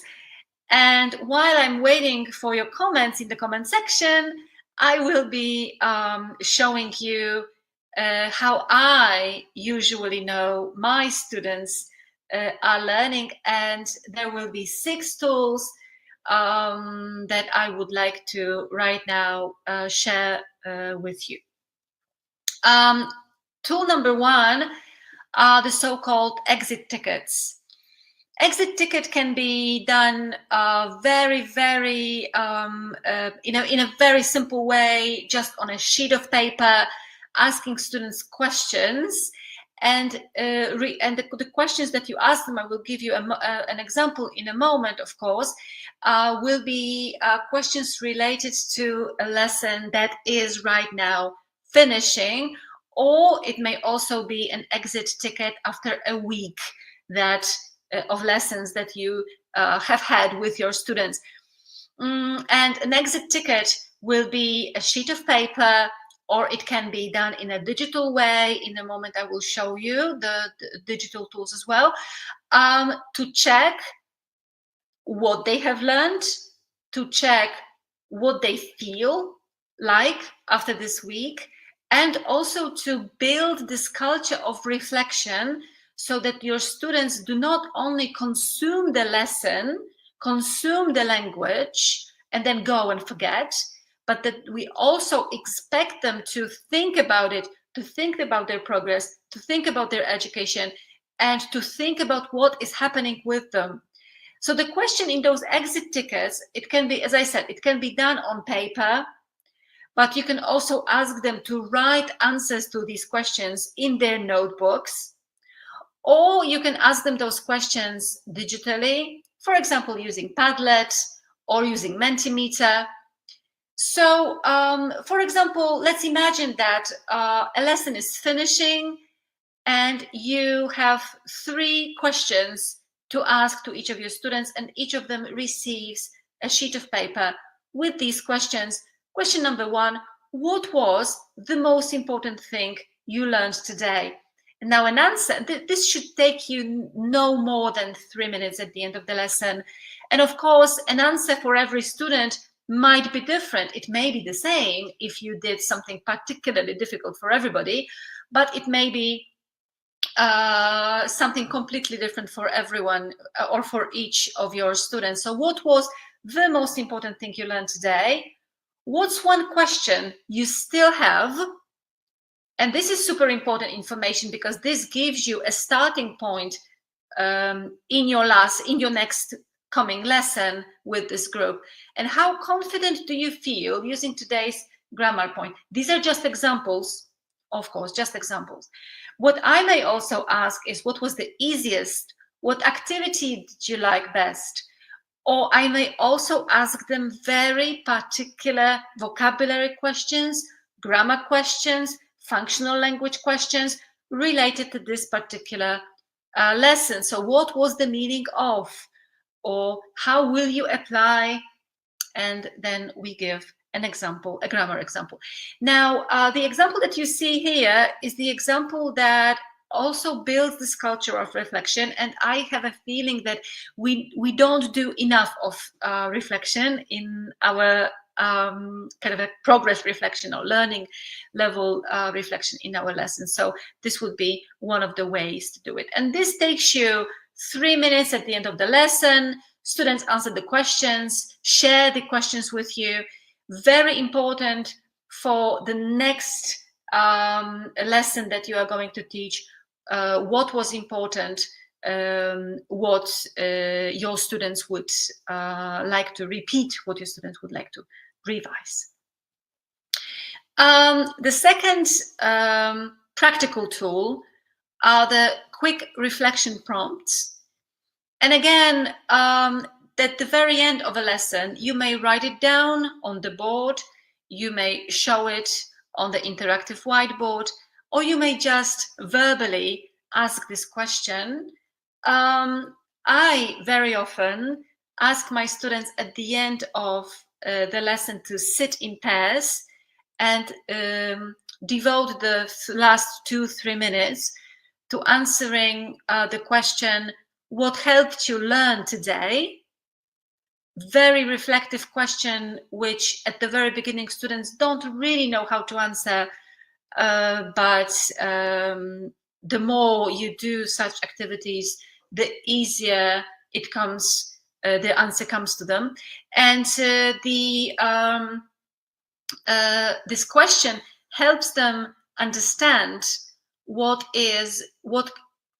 in the surrounding or in the environment that they have is helpful or is not helpful as far as learning is concerned. So what helped you learn today, or what stopped you from learning today?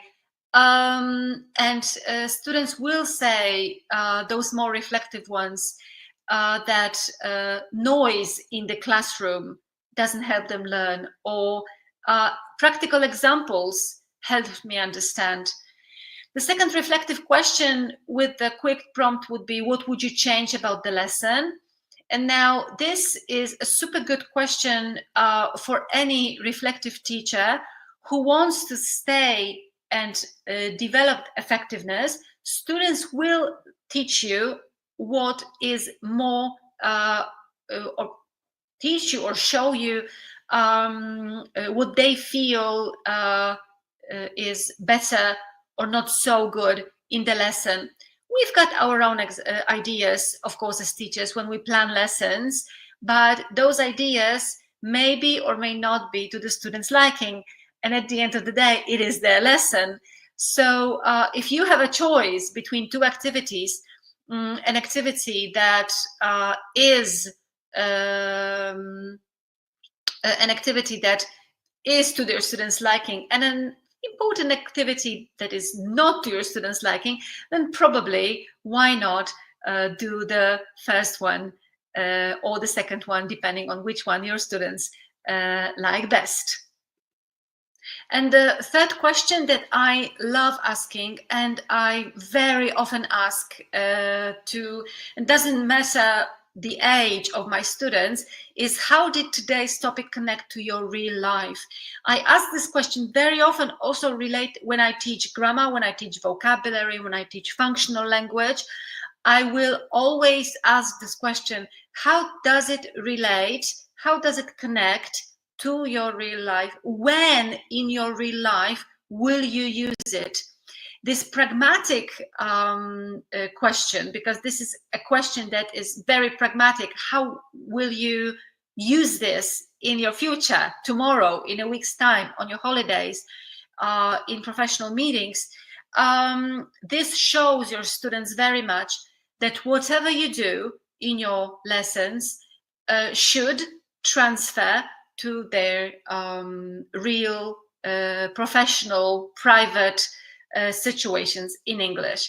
And so these quick reflection questions, again, is something that you may think about using. Of course, I will show you 6 different ways or methods. I'm not encouraging you to use all 6 at one go, but you may try to see which method works better and really does its job. Also showing you your effectiveness, not only to your students, and choose the one that works best with a particular group. Now, the third tool is a very, very simple Google Form survey. Now, I use this more often when I have online students because it is simpler to do when students are sitting in front of their computers, and they may answer questions that I have written in this Google Form survey. An example will come in a moment.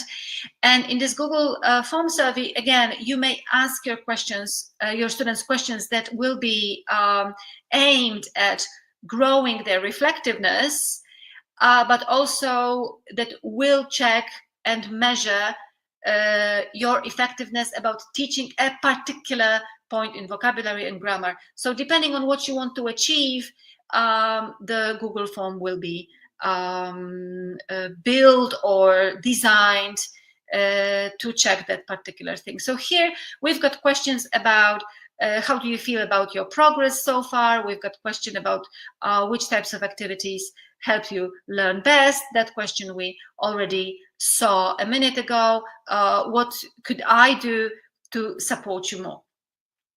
This is just an example that, in my opinion, you could ask your students, for example, after a month, the first month of teaching, after 2 weeks of teaching, and then regularly once a month, once every 2 months.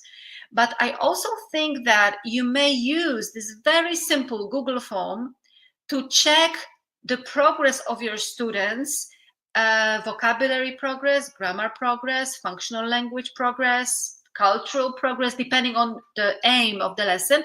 After a lesson, asking them, what was the word that collocates best with XYZ? What is the third form of do XYZ? And your students answer very quickly, just to show you how well they have, they remember and what they have learned in this particular lesson. So what you can do, you can use this super simple tool, which is Google Forms. We hopefully all know how to use them, and it's free. So this is also something that is important for a lot of teachers in Poland. We want to use free tools that are free of charge. So that's this is one of them, and it will, on the one hand, allow you to see the world through the eyes of your students and adjust, apply your teaching thanks to the knowledge that you receive or gain reading the answers. And on the other hand, you may measure grammar growth, measure vocabulary growth after every lesson. The most important thing is that it should be simple. This is not a test. It is a way to measure your teaching effectiveness that shouldn't take your students longer than 2-3 minutes at the end of the lesson. Very important thing, shouldn't take you long to prepare. Now that sort of Google Form takes you 2 minutes to prepare, so like a super simple way. And again, the results that you receive will stay with you to analyze after the lesson in your computer, in the digital form. And what I like very much is, because I ask students very often these questions, both reflective and language, so I measure my effectiveness from the built-in reflectiveness point of view, but also from the just pure language point of view. I am able to build my lessons, next lesson and the coming lesson and the lesson in 2 weeks' time, based on the real knowledge, measured knowledge that I get from the tools that I have shown you. So from the exit tickets that I showed you as the first method, from the quick reflection questions that I asked you as the second method, or from the super simple Google Form that you see right now in the on the screen. Now, the fourth method that you may want to apply are the mini formative checks. So again, 2-3 questions at the end of the class. And these will very often and mostly be language-based. So these questions, because they are formative, they will not be so much about their reflections, but they will be very much about how you are able to apply the knowledge that we have gained in that learning, in that lesson. So whatever the topic of the lesson was, comparison of tenses, collocations related to a topic, expressions we use in presentations, telephoning, writing emails, or anything else that was the topic of your lesson. You may later on check at the very end, again, why? To measure your effectiveness, to see how well your students remember, and in the next step, to plan better for the future. So an example of this short formative method will be a short quiz on Quizlet or Quizzes or Kahoot, tools that your students very much, depending on the age of the students, some students react better to quizzes, some students react better to Quizlet, so you know your students best. A true-false sentence writing task, so students receive 5-6 sentences in which they need to react with a true, false, and why answer. And of course, this will be based on the language that you have taught them in that lesson. Asking students to explain a concept to a partner. So you've got 5 vocabulary items or concepts that you covered in that lesson. A student draws one of those concepts or one of the vocabulary items, and as the final step in that lesson, explains to a partner, and he or she guesses what the concept is. Or a 1-minute writing task using new vocabulary or new grammar point. We write down on the board words that the new words, new expressions, new collocations, or on the other hand, new pieces of grammar that we covered in this lesson. And the idea is that your students get a very, very short writing task that shouldn't take them longer than, for example, 1 minute, 2 minutes maximum. They need to answer a question using 3 of the 5 words on the board, or 4 of the 10 words on the board, or 2 words that they choose, plus a point of grammar that you covered in that lesson. And by this kind of activity, you may be able to see, but also to show to your students that this has been an effective lesson and that your teaching strategies have been effective. The fifth method or activity that you may apply in your lessons to check whether your students are learning or not, and to show them that they are learning or not, both yes and no are very important, would be a combination of peer feedback and self-evaluation. Using the same methods, really, you may ask your students to give one another feedback, or to evaluate oneself after an activity, after a presentation, after a speaking task, after a writing task, generally after a task that we would put under one umbrella term of production. Mainly, we want to stress production here. So 2 ideas. just imagine, as in the example, your students have just given a short presentation, and the rest of the class receives a form with categories to assess. And these categories may be specific vocabulary that you have learned, specific points of grammar that you have learned, specific words that you have learned how to pronounce, expressions that we use for effective presentations, and whatever you want your students to assess. And the idea is that one student gives a presentation, and his or her peers assess and give feedback based on the category. So you don't tell your students, oh, assess it in any way you want, but they receive very strict categories. Have these words been used? Has this grammar been used? Have these words been pronounced well and correctly? Have these expressions been used, and so on. And then in general, students say what went well and what they feel should be improved next time. Now, what you can also do is give the same form with these categories to your students for self-evaluation.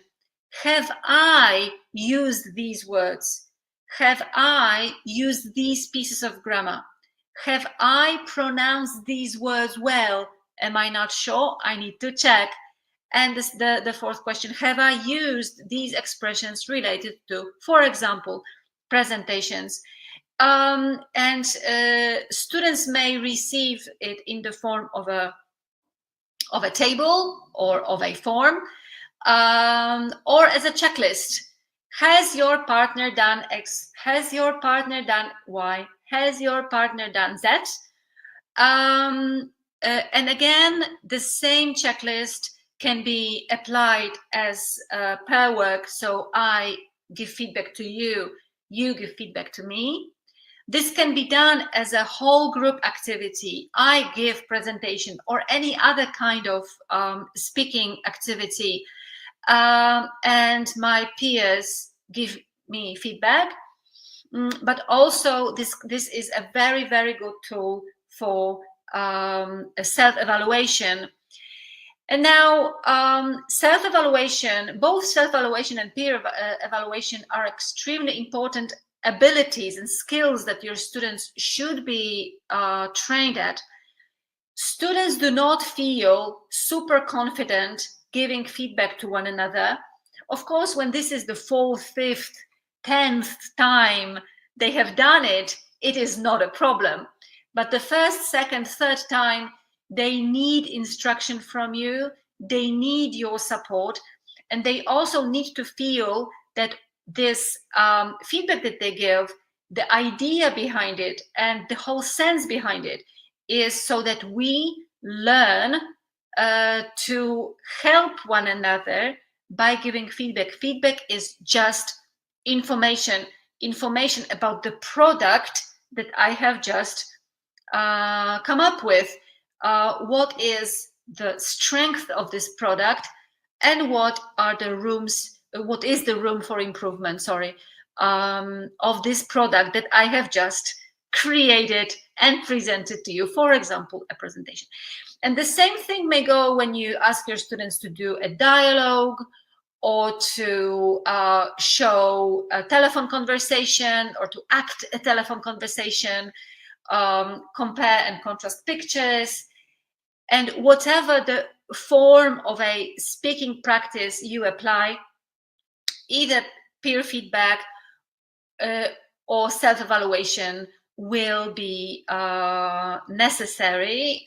And this teaches students, again, awareness of what it means to produce this piece of speaking or writing, for that matter, in the correct way. That it doesn't matter, that it really does matter that this vocabulary has been used, this grammar has been used, that these forms have been used, these collocations have been used, and so on. That it really matters, it raises their awareness. And of course, again, it raises their reflection on my peer has done it this way, so I understand that I have to do it in a little bit different way because of the feedback that this person has received. In my opinion, this is an extremely important tools that it would be a good idea if you wanted to or decided to apply. And the sixth tool that will show you that your students are learning, that will show your students that they have learned, and will also show you, your teacher, your effectiveness, will be classroom observation. And now, the classroom observation is something that you may apply to yourself if you work in environment in which there is really nobody that can come and observe you. There are environments like that. You may want to kind of like observe yourself, and I will tell you in a moment what it means. Or you may ask a colleague. You may ask a academic manager. Sometimes schools that you work for have this process of classroom observation, and then there is no need to ask anybody to come and observe you. But sometimes there will be schools that do not have this formal classroom observation process, and then you may need to ask someone to come and observe you, showing that you are an extremely brave teacher, because teachers are not that willing to show their classes to people. So if you decide to ask a colleague to come and observe you, you are your mama. My hero. Teachers generally don't like it very much, but it really is a great way of developing and seeing to what extent my teaching is effective. And now, if you want to observe yourself, you may do it in two ways. One way would be just by self-reflective questions after the lesson. And it's a good idea to, first of all, have a list of these questions that you want to ask yourself after every lesson. For example, who participates or participated in the past actively, who stayed quiet, who needed more time, who avoided speaking tasks, who seemed disengaged and distracted, who used the new language that we have learned actively and effectively.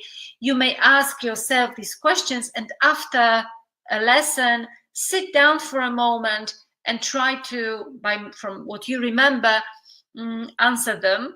The second option would be to record the lesson.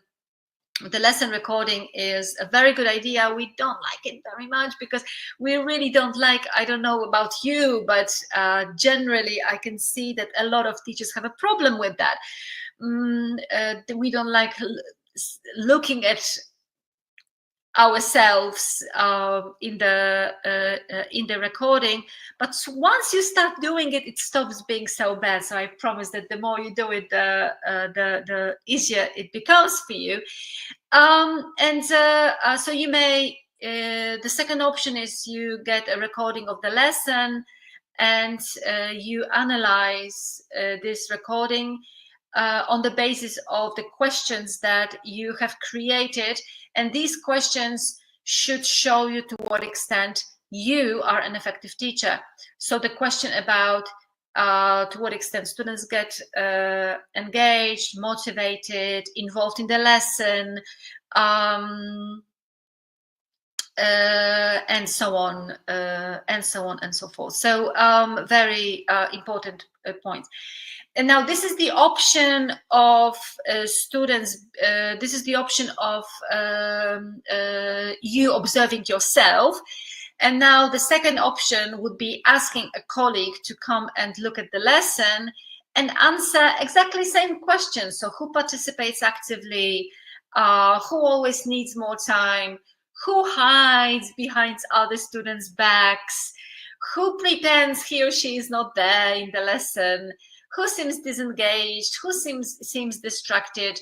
who tries to use the new vocabulary, grammar, functions more effectively, who on the other hand never, who needs more encouragement, and so on. And after such an event, you sit down with your colleague and ask for feedback, and you get an extremely valuable extremely valuable pieces of information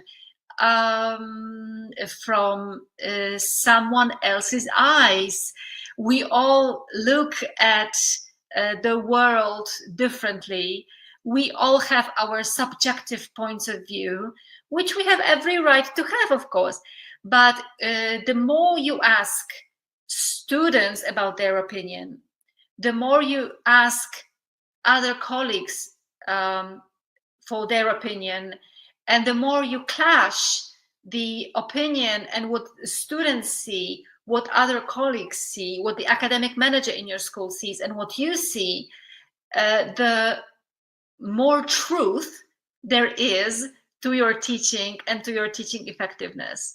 So the more, the larger, broader the perspective that you allow by allowing people to speak, allowing your students to say what they feel, what they see, what they think about particular activities, the more you allow other colleagues to see you, in the classroom, the better you understand what your effectiveness is. And if you feel that your teaching is not that effective, these questions that you ask to people and that you allow them to answer will help you understand where the source of lack of effectiveness in your teaching is. So now I promised a case study, and there will be a short case study for you to think about. Let's read it. Anna teaches B1 adults, and I don't mean Anna, our host in the conference. It's just Anna, who teaches B1 adults.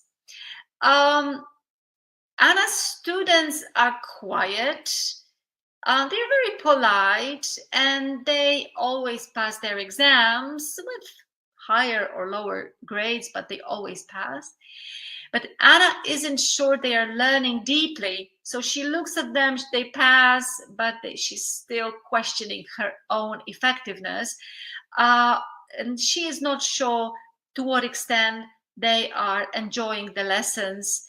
And now the question to you is, after the tools, or the having heard of the tools that I have shown you, or maybe suggesting your own tools, what can she do to find out more? And now I will be waiting for your answers in the comment section, and I will be, because we don't have so much time to until the end of our session.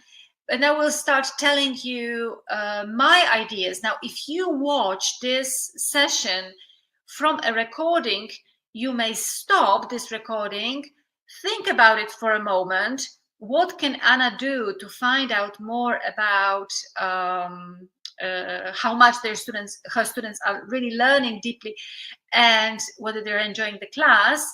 And you may stop, take your notes, and then press play again to see my ideas. And those of you who watch this session live, you may write down your ideas in the comment section. I will be very happy to see you commenting. So what signs could Anna look for? That's question number one. Question number two, what feedback could she collect, or maybe should she collect? And which tool from today's list would you recommend? So now, what signs could Anna look for? In my opinion, she could start paying more attention in her teaching to, first of all, students' engagement. Which of her students who actively participates in discussions? And the tool I use in these situations is I draw a map of my class where students are sitting, each of the places receives an initial of my student's name. And whenever a student is active in the lesson, I draw a line. When this person is active again, I draw the second line. When this person is active again, I draw the third line. And at the end of the lesson, I get a full map of how many times each of my students actively participated in that particular lesson. And having this measured way with these lines that I'm drawing after each active participation, I see who I need to engage more and maybe who I need to quiet down a little bit, because we all get these super dominant students sometimes. So this is one of the signs that Anna could look for, the student engagement. The second one would be comprehension. So are students able to explain vocabulary, key grammar concepts, and so on to one another at the end of the lesson? Have they understood? If they have not understood, if they are not able to, then Anna can rethink her way of teaching, explaining, so that the students' comprehension is greater. The next sign that Anna could look for is confidence. Does she see that students answer confidently? Does she have volunteers to answer? Do students feel confident in those lessons, self-confident as well, and motivated? The next thing that Anna could look for is progress over time. And that means, how does she know, how do I know that my students have made progress, that they are making progress? And here, of course, the Google Forms that I have shown you would be a good way of checking, or just very simple traditional tests. And again, classroom behavior. Do I see that students get focused? Do I see that my students, or does Anna see that her students get easily distracted?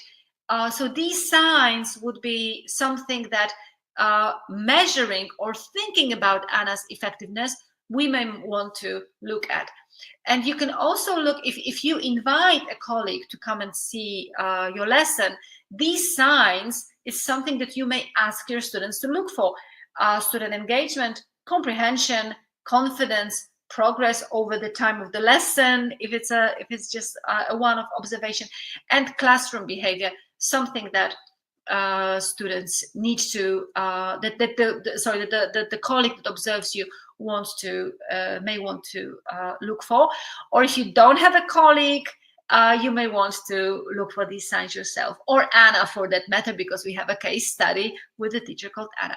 Now, what feedback could she collect? She can ask her students with exit tickets, with prompts like, what helped you learn and what's still unclear. The second method that I suggested today were the quick student reflections on what is working for them in this class. I like asking this question very much. What works for you? What helps you in this classroom? What stops you from learning in this classroom? At the very beginning, it's very difficult for students. The more you ask this, the more reflective they get. And I really, really feel that these questions should be asked and are not asked enough in our classrooms. The third form that I showed you, Google Forms survey. So by that that method, Anna can ask for responses on how students feel, but also very precise, concrete questions related to vocabulary, grammar, function, so on. Peer assessment, self-assessment that I showed you, or informal feedback. So all the from class discussions, check-ins, or a colleague that comes in. So all the methods that I showed you today are methods that Anna could think about when she wants to or plans to collect feedback from her students. And also, again, of course, think about a colleague to come and help her learn more about her teaching. So conclusions. For me, the most important conclusion, and this is something that I started this session with, is that we should really not, thinking about our teaching effectiveness, we should really not rely on test scores so much. I mean, I'm not saying that test scores are not important. In my opinion, they are important, but I like testing students very much, but I like testing them so that I see where the progress has happened and where it has not by, and so I test a lot, but I don't test in this way, that oppressive way, let's call it, that makes my students stressed. And I tell my students very often, we are going to have a test, but the idea behind this test is for you to see where your progress, where you have progressed, and for me to see where you have progressed or where you have not, because this will give me information about my effectiveness and about how I should plan and design my lessons in the future. What I like very much is to give a pre-test and a post-test, so a pre-test at the beginning of a lesson and exactly the same test at the end, and then clash the results and show my students in this visible way, look how much you have learned. So testing, yes, but we do not rely, please don't rely on test scores only to feel that you have or have not been an effective teacher. We need feedback.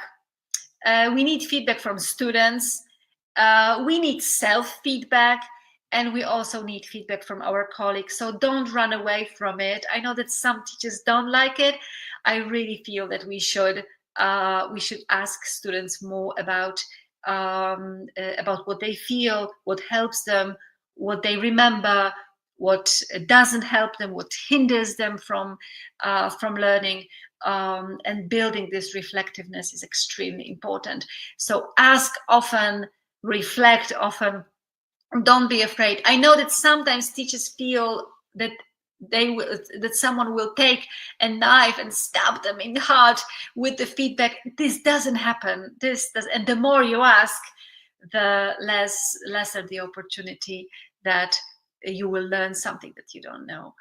And the most important point, I think, that teaching is very effective when it is informed by evidence. So you need to get evidence that your students have learned by Google Forms, also by testing, by asking questions, by creating situations in which your students will need to use the language in a pseudo real way.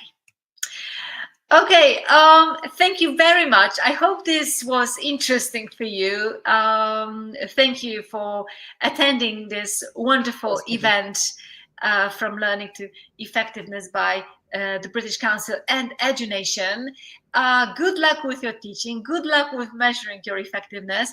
And let's stay in touch. You see my email address on the screen. So hopefully, if you come up with some questions or doubts, or you want to give me feedback after this session, which I will be extremely happy to receive, please drop me a line. And thank you very much. And I think we are back to you, Anna, right now, because probably we're finishing Louisa, this. Thank you very much. In a moment. All right. Okay. I think that I kicked you out. Sorry about that, Louisa.